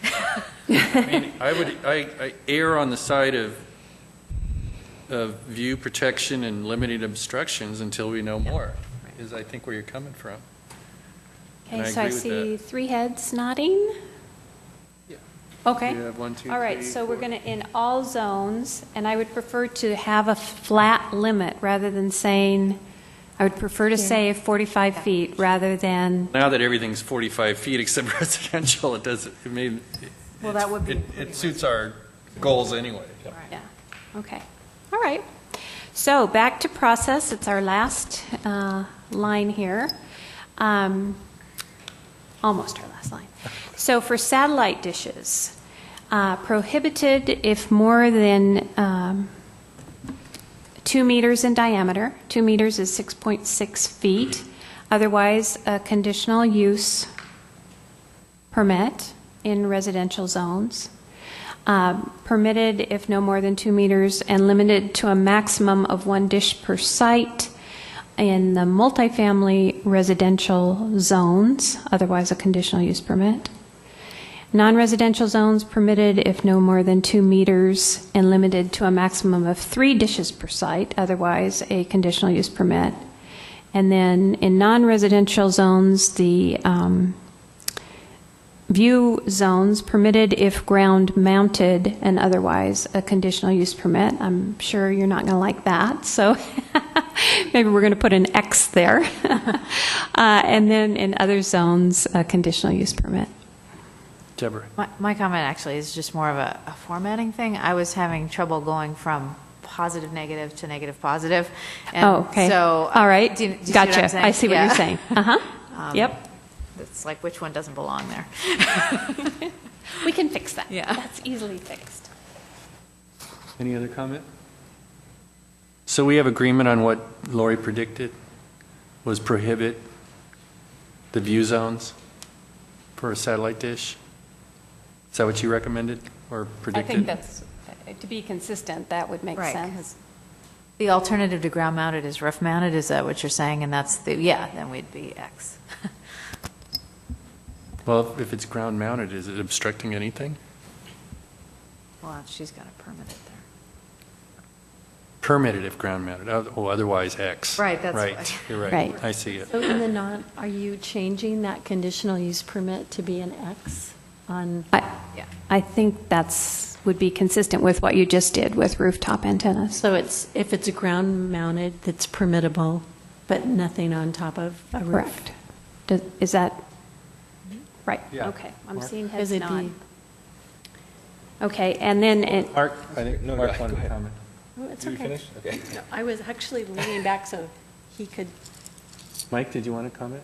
I was wondering if there was anything alternatively between ground-mounted and roof-mounted. Are we missing any scenarios in between? I haven't seen anything, and as you recall, those small, for example, the small satellite dish antennas that are less than a meter are exempt from the rules. And those, in fact, that does remind me of a point. The current exemption is for for receive only, but there are some small satellite dishes that are receive and transmit, and it made sense to me that those two should be exempt, those small ones less than a meter. So I don't know if you had any feedback on that, but. And those are flush mounted, or are they rooftop? Are we saying, when you say exempt, they're exempt? They could be From the put rules anywhere on the altogether, structure? correct. Or a tower, or a pole? Are they ever on a pole? No. Well, I've seen them certainly on a tower. Satellite dishes? The But- kind that are exempt? They appear to be of the size, but it's, again, the tower itself would be That's subject to problem. It's not the satellite dish. No, it's the tower. 50-foot tower. Right. Not the 3-foot radius. Right. Go ahead, Mark. So we had this discussion, as I recall, way back maybe in November. I'm not sure. It might have been actually the meeting where it was the blackout in the city about this covers. In other words, this still allows the vast majority of, conventional satellite dish applications, including at like bars, for example. Mm-hmm. That wouldn't affect that. Or in most cases, residential applications too, right? Right. I just wanted to bring that for people who weren't there. Thanks. So if there's a bar down there and they want to get a satellite dish, that they can. They're exempt. They're exempt. Correct. And I would tend to agree that send receive shouldn't be a barrier. I mean, our concern isn't so much how It's they the function. size. It's the size. So Right. if they want to send as well as receive, I think they should be exempt. Any other comment? Okay. Okay. One more. So All we're right, back- we're and the down to last bottom. category is new tower monopole, prohibited everywhere except in the RB, Urban Corridor East, and neighborhood business zones, or potentially in those publicly owned zones, because the city itself acts as the decision maker about whether they would consider a proposal, or the agency. Go ahead, Deborah. And this is obviously relates to the letter that we got. Can you just remind us where they were permitted before? The letter talks about it, but it'd be helpful to Right. hear from staff.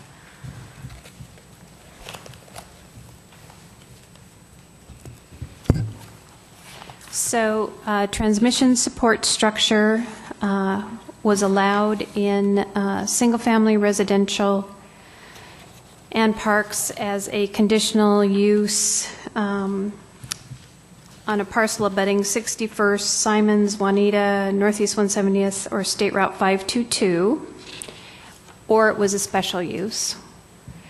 It was allowed in multifamily residential and downtown residential. Basically, it was allowed in pretty much all zones, except in all cases a permit process was required. And it got to be a more extensive permit process requiring a decision by the hearing examiner.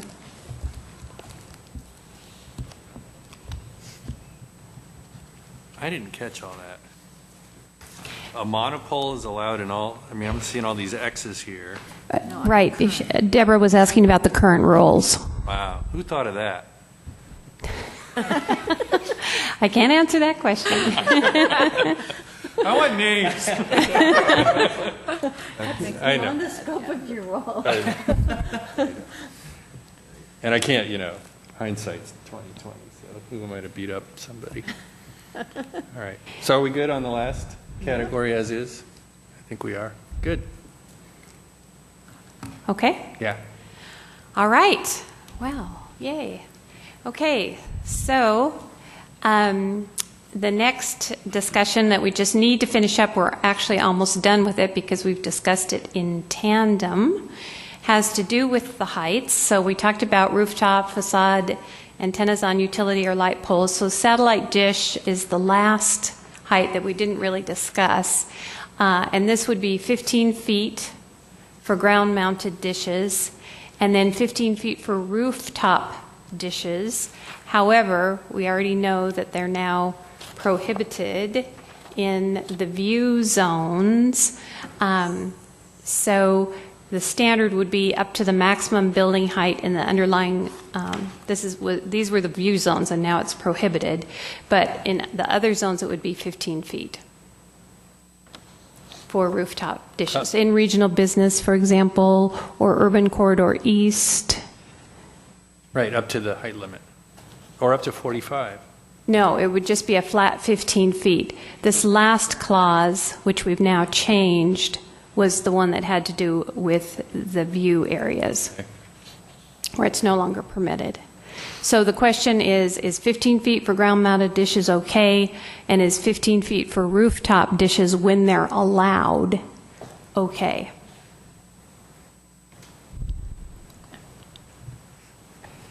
Well, I'm okay with ground-mounted because that's not an obstruction issue. I'm not necessarily okay with 15. What I don't know is what burden it puts on the industry. Where did 15 come from? Is that a standard size for a high-efficiency satellite dish? It was only chosen to sort of parallel the rooftop antenna. How high does this structure go? It's a very different product. Right, it is a very different product. Shouldn't we know more about that? What does the industry need to function? You know, Yeah, does it really need 15, or if we go down to 10 or something, Yeah. can they function reasonably well with that? I would say that the obstruction? industry probably doesn't even need it, because from what I've heard after talking with those architects, it's really a rural kind of a technology. They don't use these. They don't use the satellite dishes. So if the commission wanted to drop it down, I think that would be fine. Didn't Kirkland have 10? Or that was probably a rooftop antenna instead of a satellite dish. Right, I'd have to go back and look at that table. Was that a question we asked you to find out? In terms of, What the other cities' height restrictions on satellite dishes were? right, I thought maybe I didn't provide that. I can't remember reading it, but it probably could be in there. Well, why don't I look at that and see? Okay. Okay. Yeah, I'd be interested in what the I mean, probably lowest. it, Go ahead. probably it is more a design feature that is becoming obsolete. That's what I would think. But it would probably be helpful to know what our other Okay.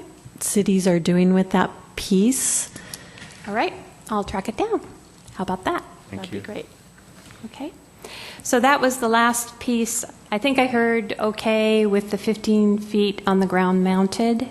I'll do more research and get the numbers for rooftop dishes. I did, I know what you're talking about, Carol. You all had asked me to find out for satellite who were serving commercial businesses, how big their dishes were, and they actually were smaller, quite a bit smaller. But I'll get the piece that has to do with what other communities are allowing, and then we can do a comparison. Okay. Okay? All right. So, Ham? ham is Time next. for breakfast? Thank you for being so patient. So, the ham radio discussion, there are several things that I would like to review with you, just by way of background. And the first thing is a handout that I prepared after I met with Mr. Grinnell last week, just about some facts having to do with ham radio facilities. Thank you. And I'm just going to walk. Yeah, this is from our meeting. He certainly submitted the information, but I wanted to walk through this information. I don't know if you've already seen this. Copy there. All right. So, just by way of background, I'm really going to just try to speed through this, but I wanted you to know that all of these ham operators are licensed by the FCC, which means that they have to comply with the safety rules, they have to comply with they have to take a licensing exam to show that they know that they're capable of operating their antennas. And then those who are interested in high frequency, which are the biggest antennas, have to have quite a bit more education before they can operate their antenna. So in the memo I provided quite a bit of information about how ham radio operations are used in emergency and in community events. So most of those tasks use frequencies that require antennas up to 15 to 20 feet in height. And those antennas could be placed on the roof of a house or a support structure. So I noted that if you had a 35-foot residential height limit plus a 15 to 20-foot antenna, the total height would be 50 to 55 feet.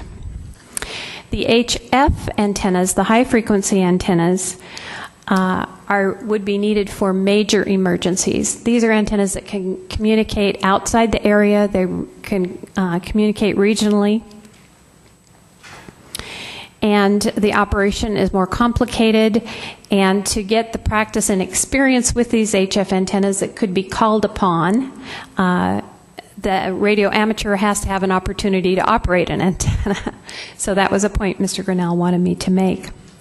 So HF antennas, vertical, omnidirectional HF antennas, would range from 8 to 82 feet in height, though most range from 25 to 43 feet. Multi-element antennas, and I have pictures of all these different kinds of antennas if you want to see what they look like. Yes. Thanks to Mr. Grinnell. He's been a long time collecting that for me. Those with horizontal antennas are used because you can accomplish more challenging distance communications because you can direct the antennas. You actually can turn it, right? The antenna itself helps focus more of the energy in one direction, and it is rotatable to angle in different directions. Right. And so an antenna support structure for a horizontal antenna is ideally at least 70 feet in height.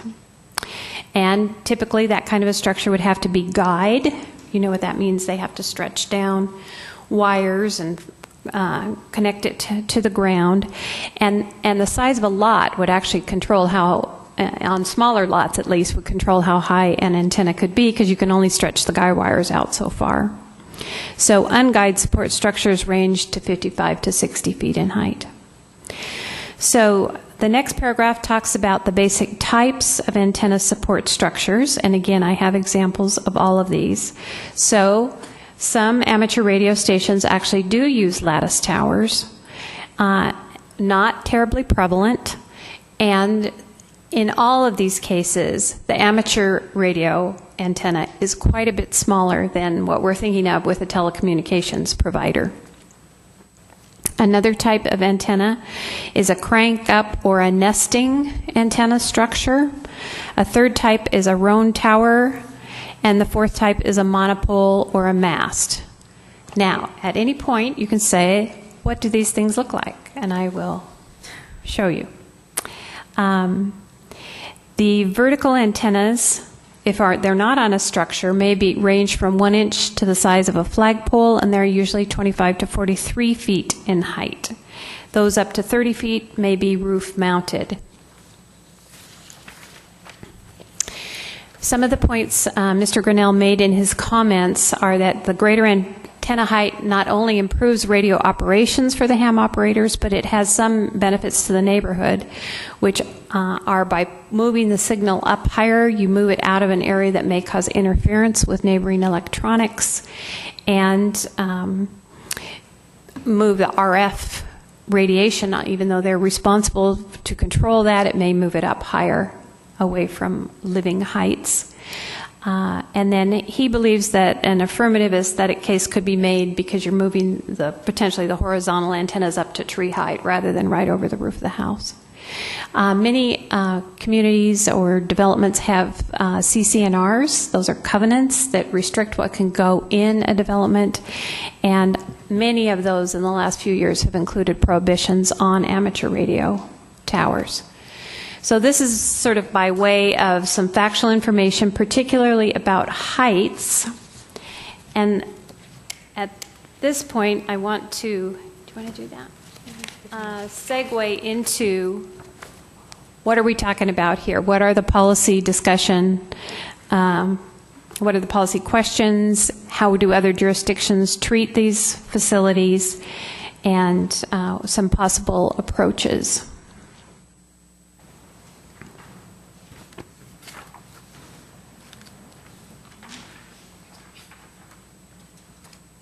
Thank you. Yeah, I don't have this on the screen, and they, except for Carol, they have copies already. So the fundamental policy question in front of the Commission is that given the public benefit of ham radio operations and the FCC direction to make reasonable accommodation, this is straight from the FCC rules, and to use the minimum practicable regulation to accomplish the city's legitimate purpose, should controls be placed on these facilities. So this is a balancing test. It's balancing the importance of ham radio operations against the local authorities' legitimate purpose of control. In other jurisdictions, you can see this little table. In Kirkland and in Shoreline, these ham radio stations are exempt, as is the case currently in the city's rules.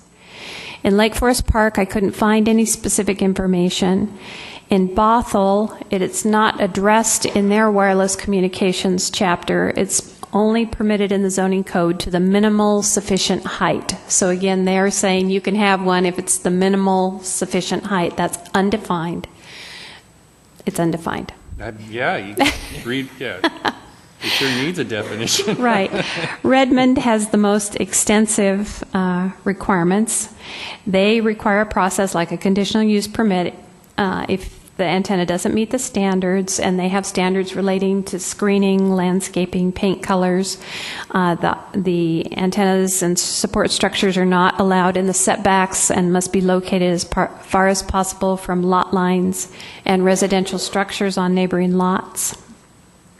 They have a 25-foot height limit for roof-mounted facilities and a 65-foot height limit for ground-mounted facilities. So looking at the questions, looking at the treatment, looking at the height information provided about what a standard height might be, there are a couple of possible approaches. The first approach, remember they're currently exempt, would be to require all ham radio facilities to go through a conditional use permit process.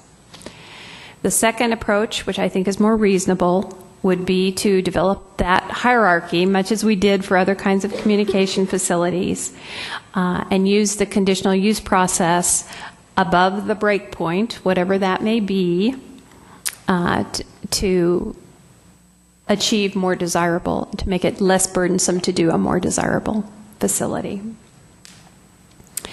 So I'm recommending the hierarchy. I'm further recommending that we set out priorities. For example, that whip antennas or monopole support structures are preferred over these more lattice-like structures, which are the roan or the lattice towers. And I thought that Redmond's setback rules about not allowing them in setbacks and as far as possible from lot lines and residential structures, I thought that made sense. Mm-hmm. So if you turn the page,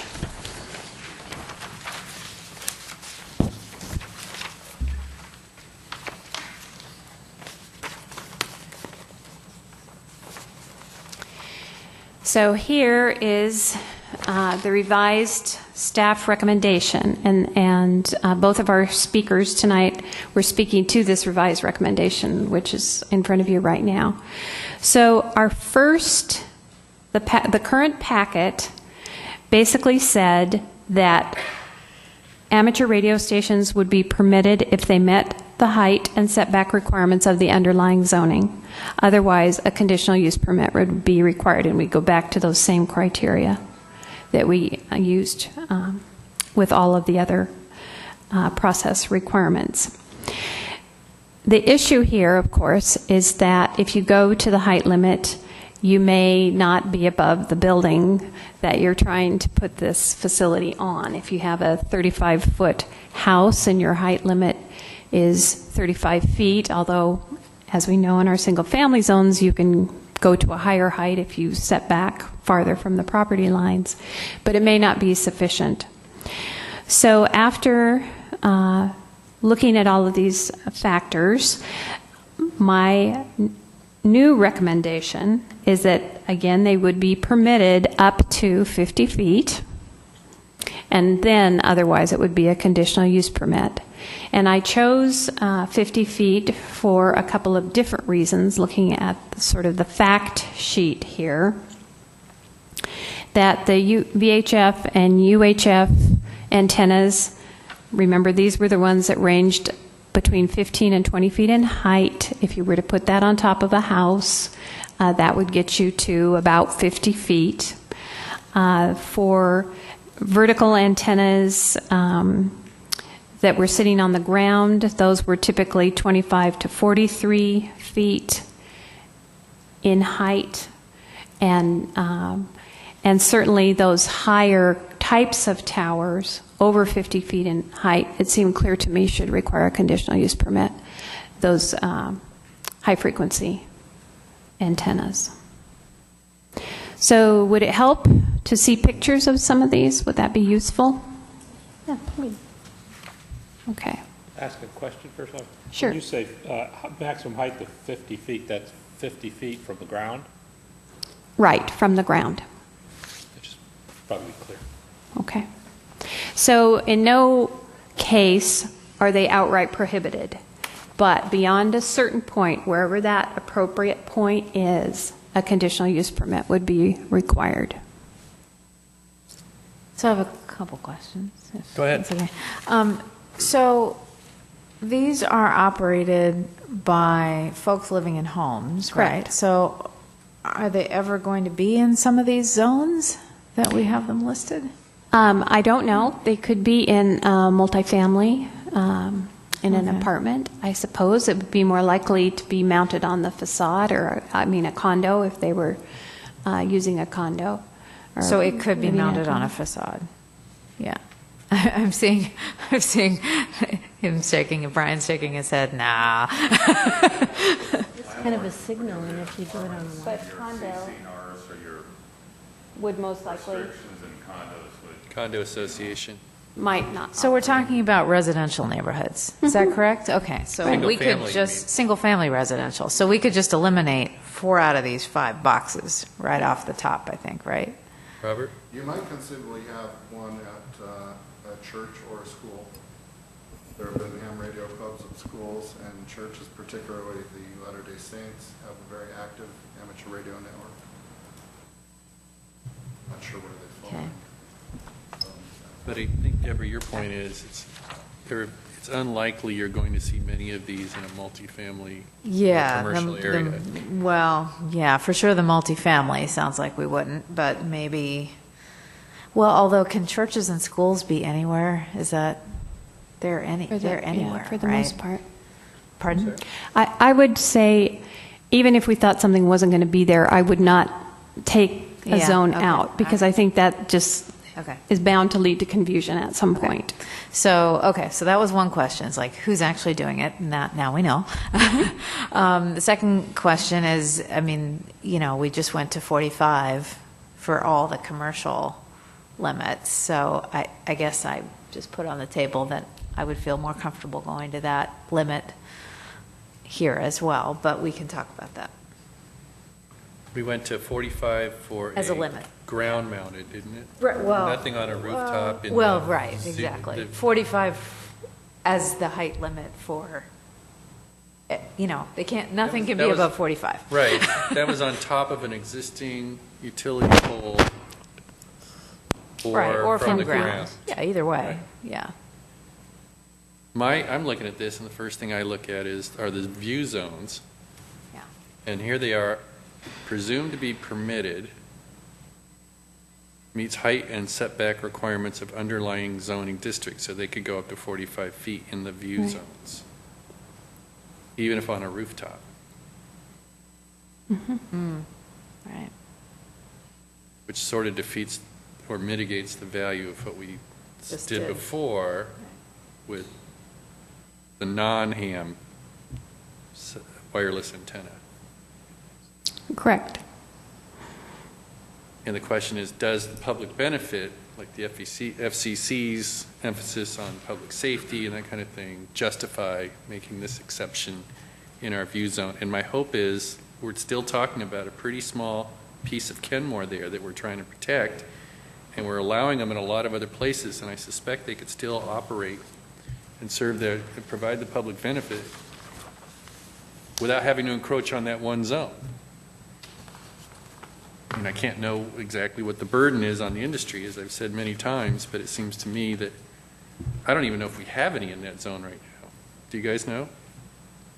The zones we're talking about are down on the waterfront, below 522. And Northeast 181st Street, SR 522, and then down along the waterfront. Down there anyway. Right, but could there be a ham antenna on some It's other? all either commercial zoning or mixed-use zoning, condos or apartments. I'm a real estate agent. I've been in Amateur? every street in Kenmore, and I think I've got the only radio tower in the city. Swear to God, there aren't any around. Okay. It's the strangest thing I ever saw. I go across the street into Kirkland, there's 3 of them. Well, my point is, they're not there. You're able to operate under the current zone, which you'd like to protect, the current zoning. And I think if we protected that waterfront area, you could still operate reasonably well, and so could others. I think in this particular case, I think an outright prohibition is not possible, given the federal regulations. It certainly could be a conditional use permit. But that would still allow up You to could- 45? I'm okay with anything. Actually, I'm pretty tolerant of anything up to 35 because I know that's still below the height difference between 522 and the waterfront. So I'd be okay with 35. You get to 45 and you could have a very small building or something on the ground that goes all the way up that's unsightly and it blocks part of the view from 522. Right. So I see 2 heads. I just need to know whether. Let's do arms instead of heads. Okay. So you You want okay to with clarify that? your proposal? Yeah, my 30 proposal 35? is we Yeah. limit, if just for column 4, non-residential zones, UC West, WC, and CB, we have a height limit of 35 feet. P, if it meets a height limit of 35 feet, otherwise C2, but would C2 do anything more than the 35 feet? I guess it would, because it, Right. So you'd say it would be permitted up to 35 feet, and beyond 35 feet, it would be a conditional use permit. proof is on the applicant Correct. to say, it's the only way I can do this, and I Right. I'll do, the view obstruction would be minimal. Right. That is one of those So conditional what use. if we, for that zone, just said no C2, and we said P if it meets the up to 35 feet? Or C2 up to 35 feet? My concern is they could use C2 to block part of the view. And remind us of the cost and the burden It's about of the seats. $4,000. Yeah, so, I mean, can we do what Doug just said? Can we say 35 See, and that's it? In Minimum a zone? practicable, again, we're looking at reasonable accommodation. Right, but that's Minimal citywide. practicable regulation that achieves the local authority's purpose. well, what if we, in fact, yeah, so I don't know how this relates to Redmond, but that seems to be a reasonable accommodation, right? Redmond's got 5 criteria here. So what if we have those criteria, except 35 feet instead of their numbers?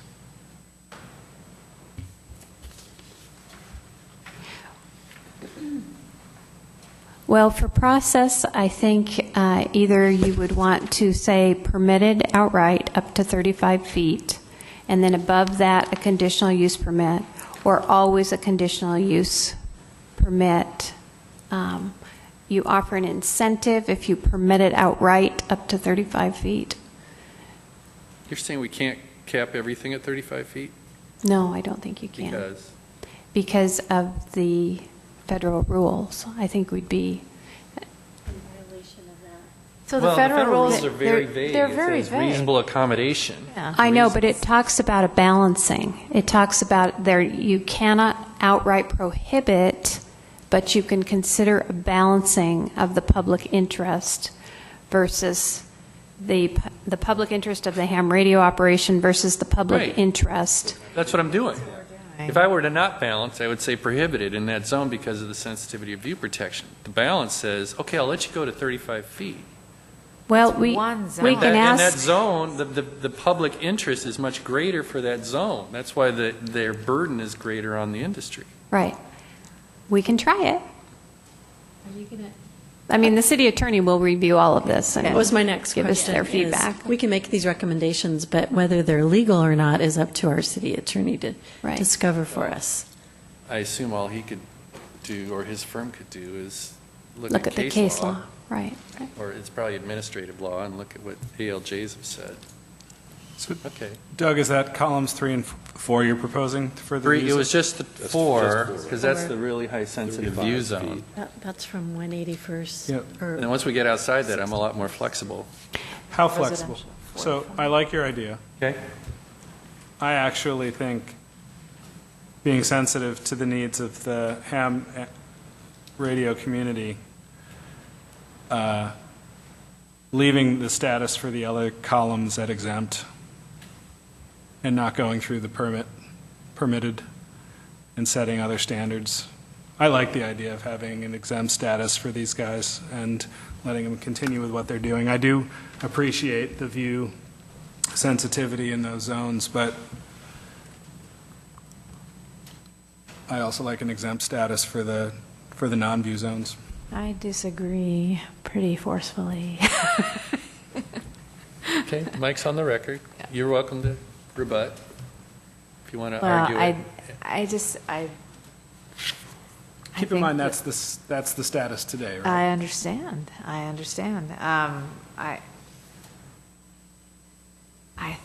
think, I'm uncomfortable with the 50 feet, to be honest, but if we have to go to 50 feet, then we do. But,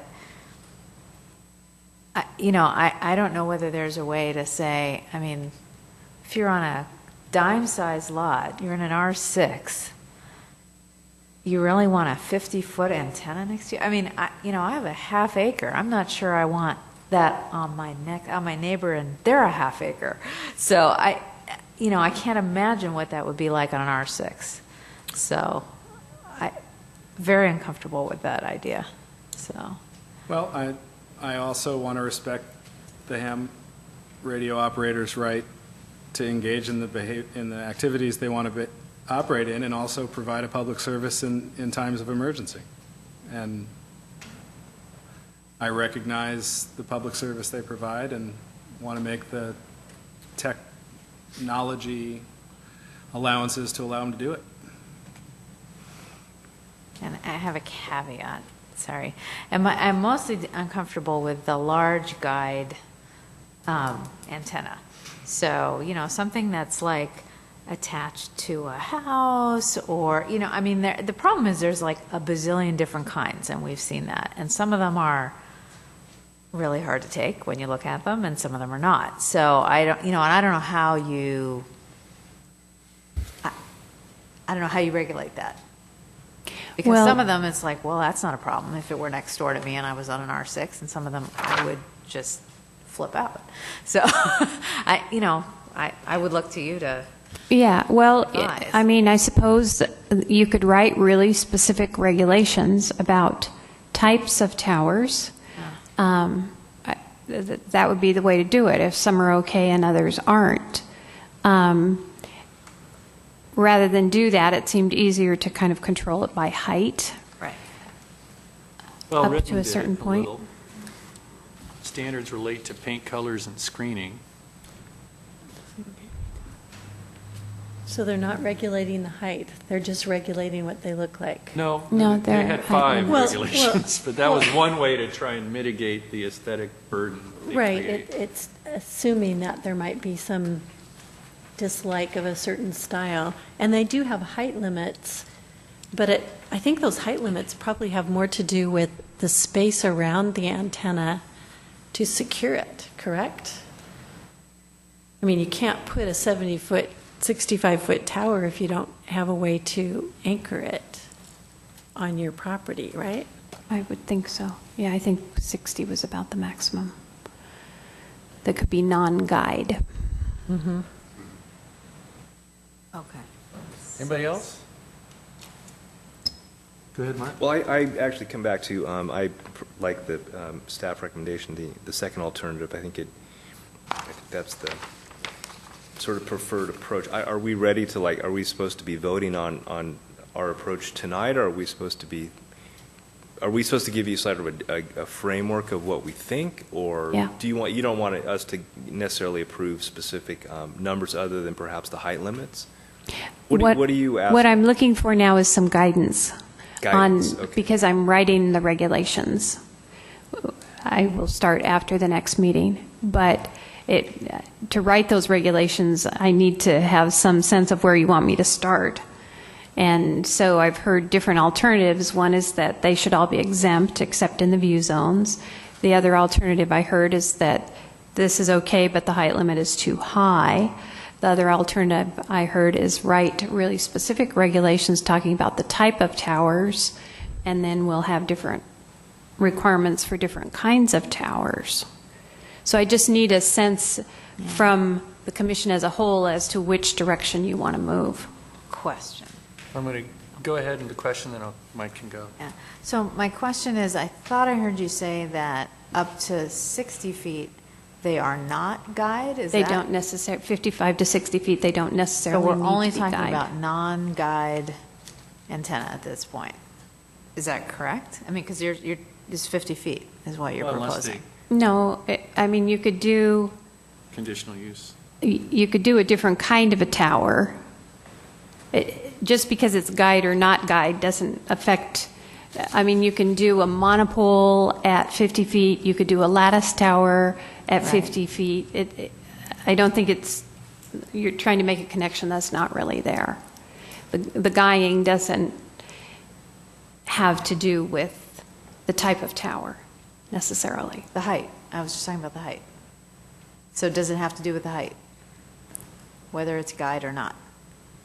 Are all ones that are lower than 50 feet not guide? No. Okay, that is not correct. Okay. Could we, But wait, Mike had his hand up, and then I'll turn to you, Carol. I'll just go on record as response to you. I'm in favor of the staff's recommendations. I think it provides that balance. I would support an amendment that would reduce the height in the view corridor.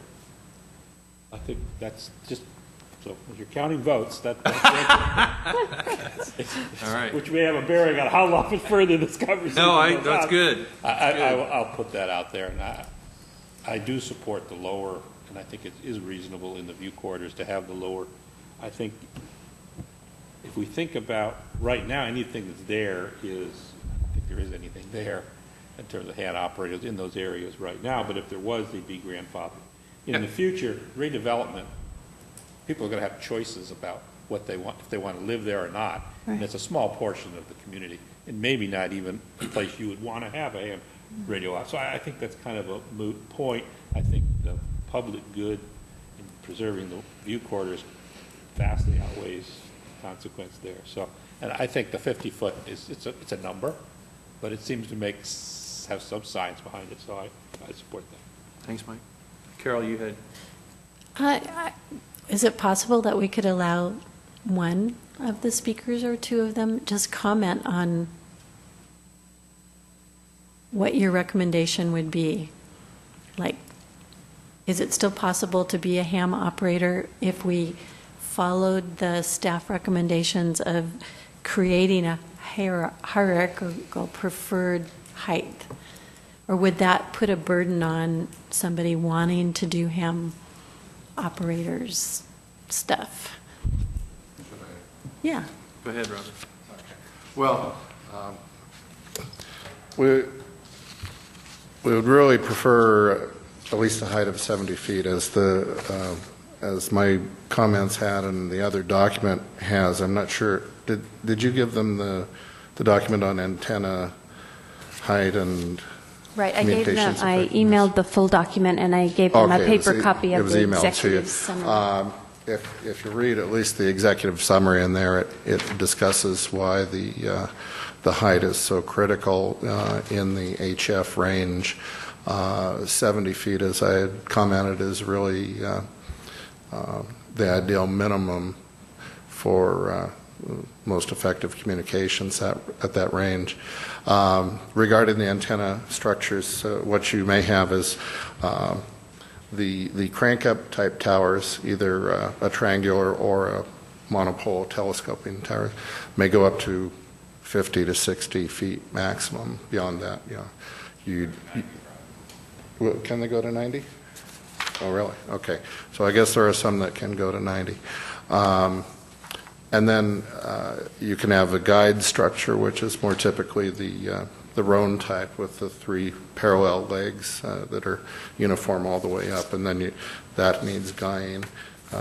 And with a guide structure, then the size of the lot does affect how high you can go, because the angles cause the guys to go out farther.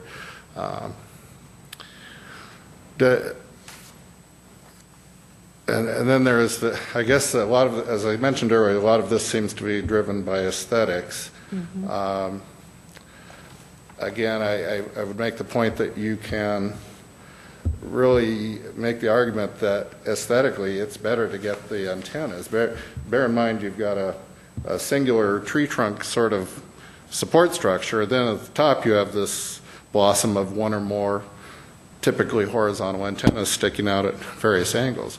So from the standpoint of a local neighbor, it really might be better aesthetically to have the taller structure and put those antennas up in the treetops, and all you see is this vertical structure come out behind the home, as opposed to if you have a 50-foot or a 45-foot limit, you've got those antennas sitting right above the home, and they're right in the visual line of sight of anyone looking across the road.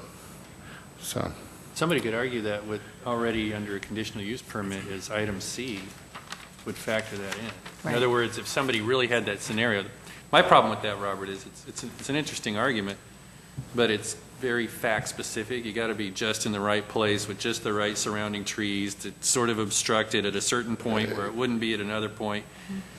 That's not something you can broadly apply, but if you wanted to apply for a taller tower, you could argue that under item C of the conditional use permit criteria and say, look, it really works here to give me 80 feet because it's hidden more at 80 feet than at 50 feet. I was going to make the same argument, actually, that I actually it belongs think... in that kind of a, I mean, your point is well taken, and it works under what the staff has proposed. Right. Except is there something we can do about the $4,000 process? That's No. Probably not, because it's not very suited for a it's not a one size fits all kind of proposal. I think the better, at least for me, question is how tall can the permitted go?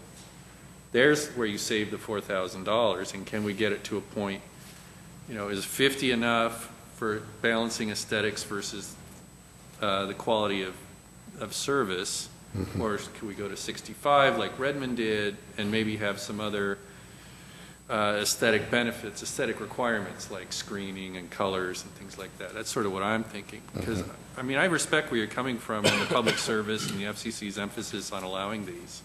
I'm willing to give your segment of this industry more room to operate, more height than the others because of the public safety benefit.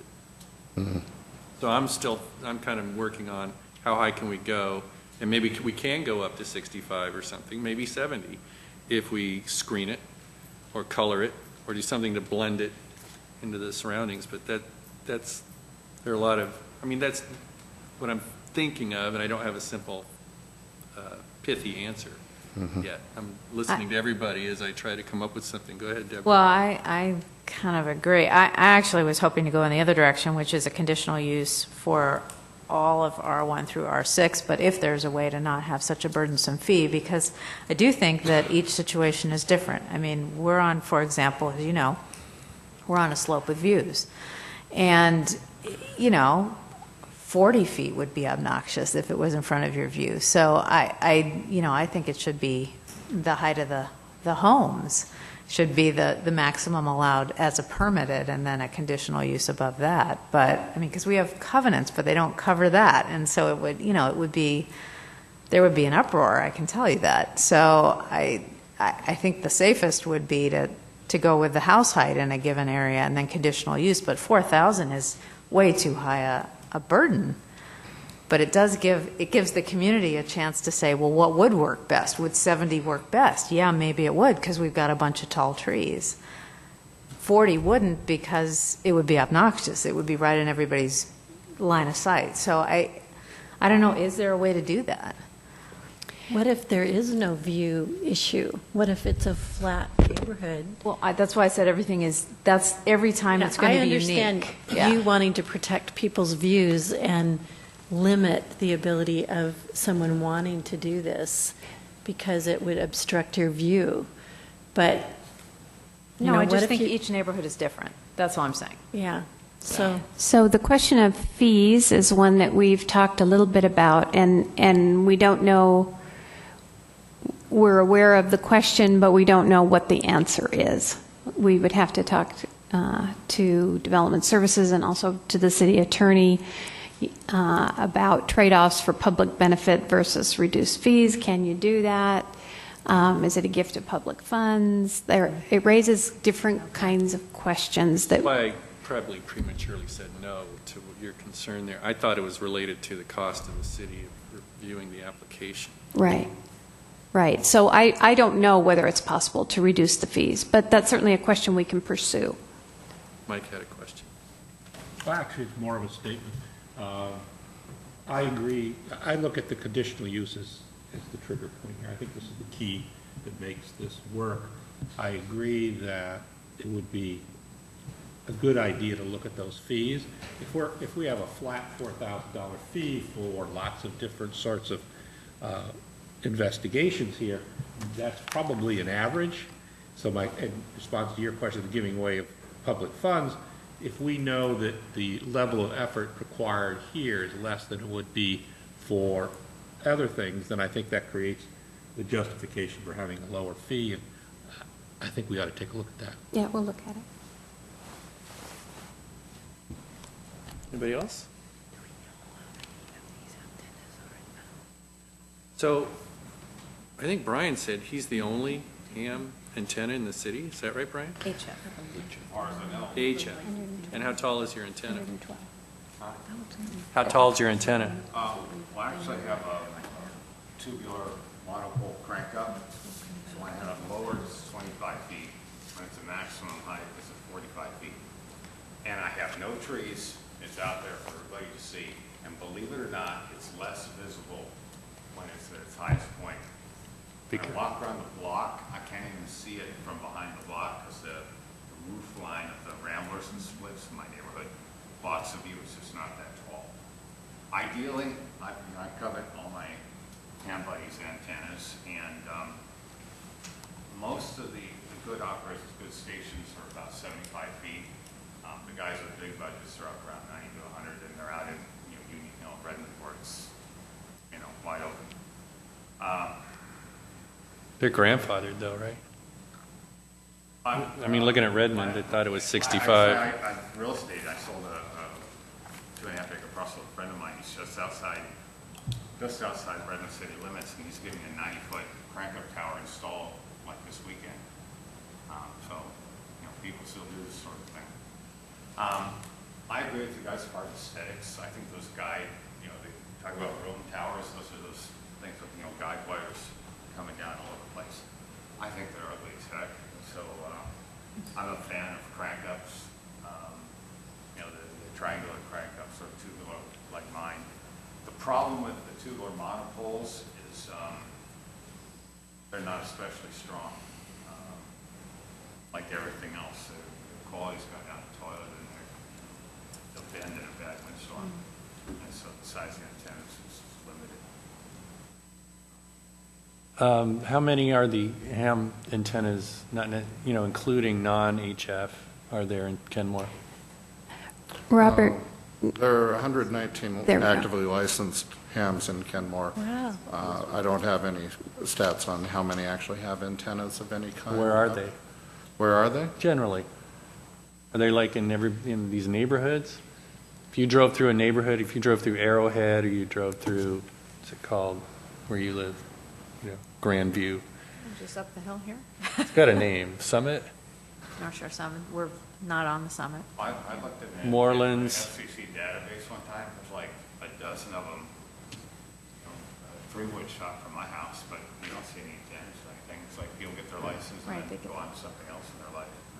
There- Right. Strangest thing I ever saw. So there's 119 licenses. We don't know how many antenna there are right now. No, Right. no, you don't. And, some may just have smaller VHF, UHF antennas. Some might have wires that you wouldn't even notice hanging in trees. Probably not. I ask because maybe we're arguing over something that Yeah. may not happen very much. Well, it hasn't, obviously, and that was one of my points, is you've had a blanket exemption, and they're not still exactly sprouting Well, up. maybe I'm not noticing them, pitching away. No, I would notice them, and Brian would notice them, and we're telling you, we don't see them. People don't see antennas. I hosted a Thanksgiving dinner a couple years ago, and we went for a walk after having our turkey. So we were like, stuffed, and we were hanging out at the front of the house chatting, and half that said, "What do you guys think of my antennas?" Guys replace the actual antenna on top of the tower, one that was slightly larger. I was really happy with it. What do you think of my new antenna? What the heck are you talking about? And it's 36 feet across. I mean, you can't miss it. But what are you talking about? They didn't even see it. They're standing right in front of the house. Non-hams don't look up. I used to tell people, say, we're the third house from the corner, just look for the big antenna. They drive right past the house. Now I say, look for the house with the landscaping, shrubs and ground cover. They get it. No grass, landscaping. Now, With the green mailbox. Oh, yeah, right there. Yeah. Antenna, it's what? the darndest thing I ever saw. Another reminder that all of your CC&R neighborhoods, they're not going to have any antennas sprouting up. Yeah, but you know why? They have The CC&R. builders don't want to have to sell a place with big antennas, or they Well- want to protect, that sells. I know, but Prohibiting them, it makes they those adopt properties more saleable. They adopt a boilerplate set Yeah. of CC&Rs, and anyway, the fact is that a vast number of your neighborhoods wouldn't have any antennas of any kind anyway. So I think one of the reasons that you don't have a lot of HF antennas in Kenmore is that geographically it's actually, you're not going, this area is kind of a bowl. You're not going to attract a ham that's really, really serious about this. They're going to go somewhere else because you've got landforms all around you. You're down in blocking. the Swamp Creek Valley. So, Yeah. so that's probably to some degree why it hasn't happened. But What if instead of having a conditional use permit with these criteria, we had a permitted unless it blocks a view of Lake Washington? So the presumption is you can have it up to a certain height unless you're blocking Deborah's view. And those with similar.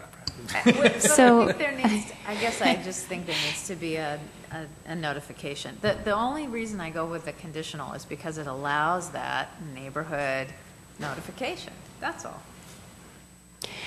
So I would say, as you recall, our discussion on the Shoreline Master Program and views, lots of discussion about how do you evaluate a view, how much of a view is blocked. So I don't know if I would put a permit in place that totally relied on view blockage, because anybody could say that there was view blockage of Lake Washington. 1 inch of Lake Washington, or the shoreline of Lake Washington, or the far side of Lake What if you Washington. can't see it? I think we could probably actually live with that. I doubt you have that many hams that are in. I'm just looking for down middle ground that here. are- I'm not saying it's perfect. I'm just throwing out, brainstorming a little bit, seeing if we can. I mean, it does seem kind of overbearing to make somebody who's an amateur jump through all these hoops. Right. To me, it's kind of like the FCC would not protect this ability if they didn't see some value in it for the whole. I realize that you'd have to have a pretty big emergency to call on all those, but wouldn't you want them to be there if we needed it? Like if our grid went down and they had a generator and could broadcast stuff. I mean, I'd want that to be available if there was someone in our community who wanted to invest their time to do it.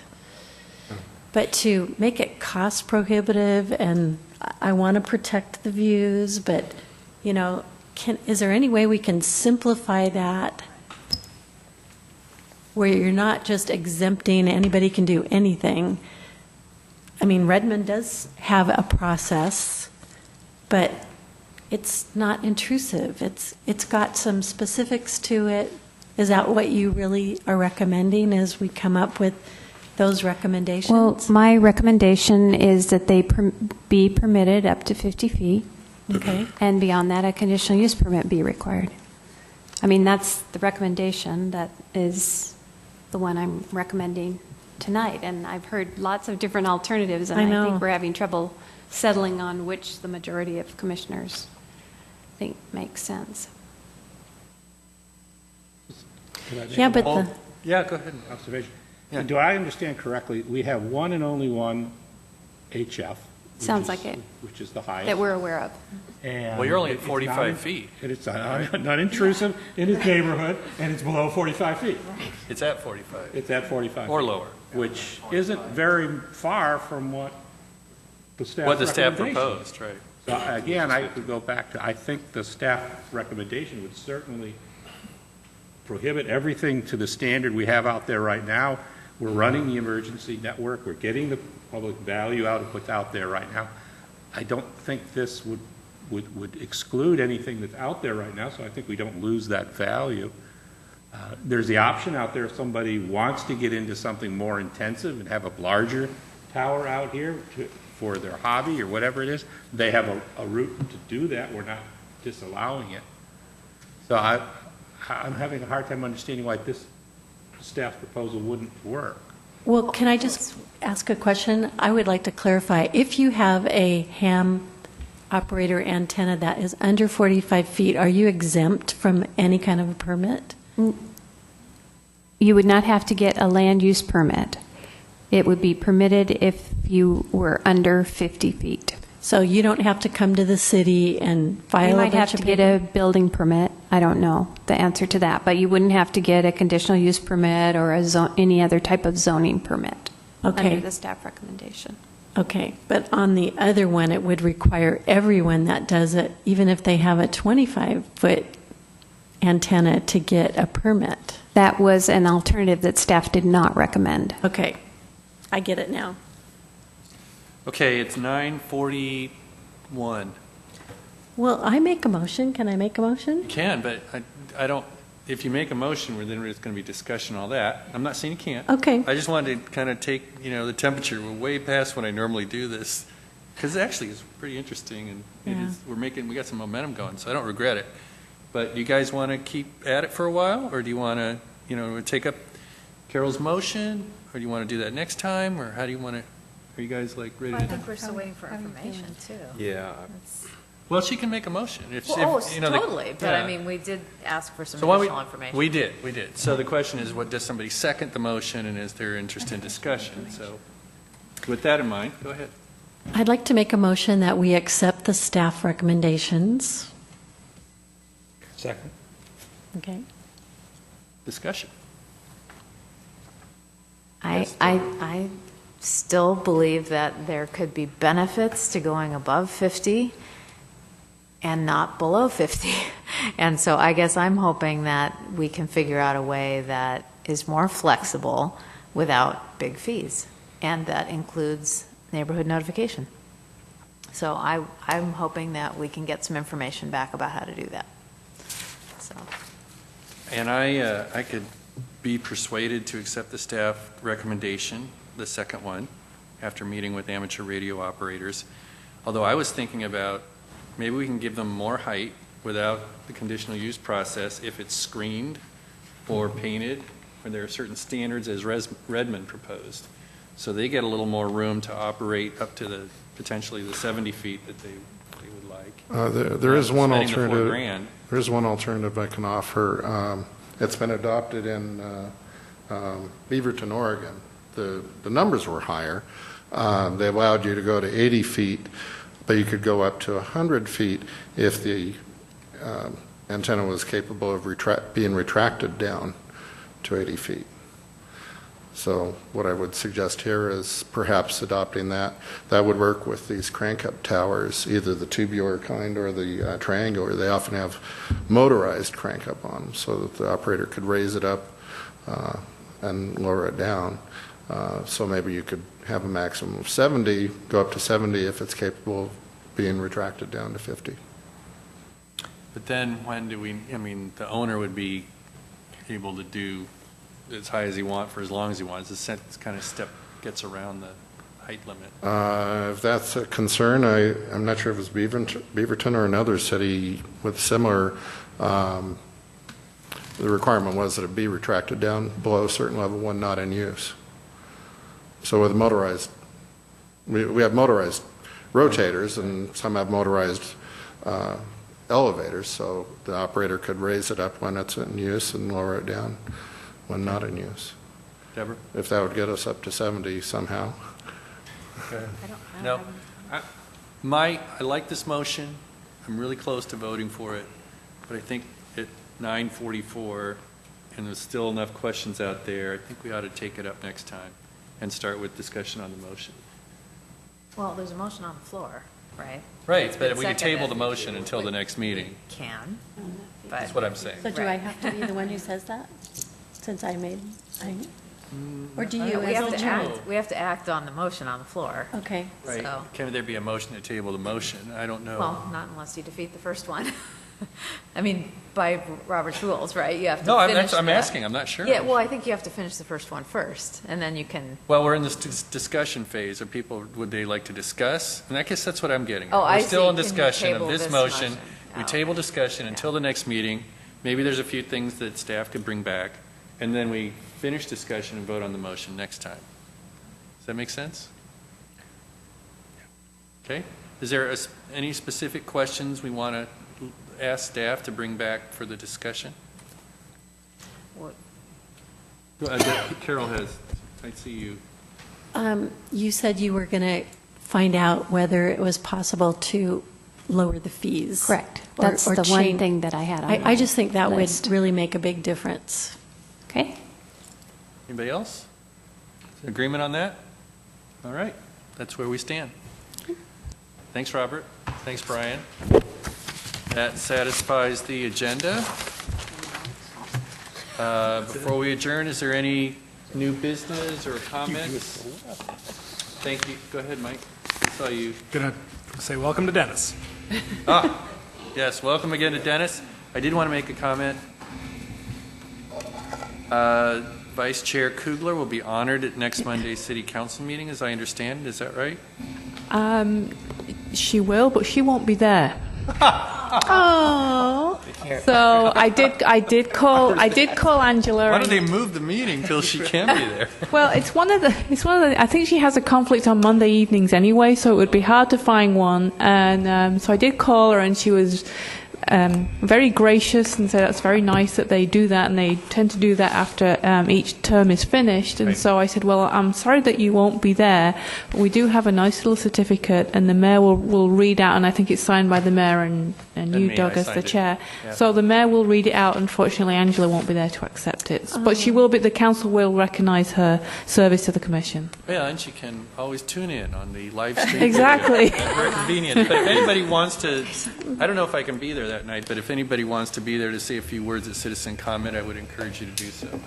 She certainly deserved it and rendered a valuable service on this commission. So I'll Throwing be that out happy. there. I'll be happy to go and Yeah. render comment in just the citizen comment time. that would be great. Okay, I'll do At least that. it's great. At least one of us would do that. So I appreciate I'll be that. there, but I'm going to be getting an honor anyway, so. Okay. Anything They're doing else? all the honors at the same time. No, there being no new business, I hereby adjourn this meeting.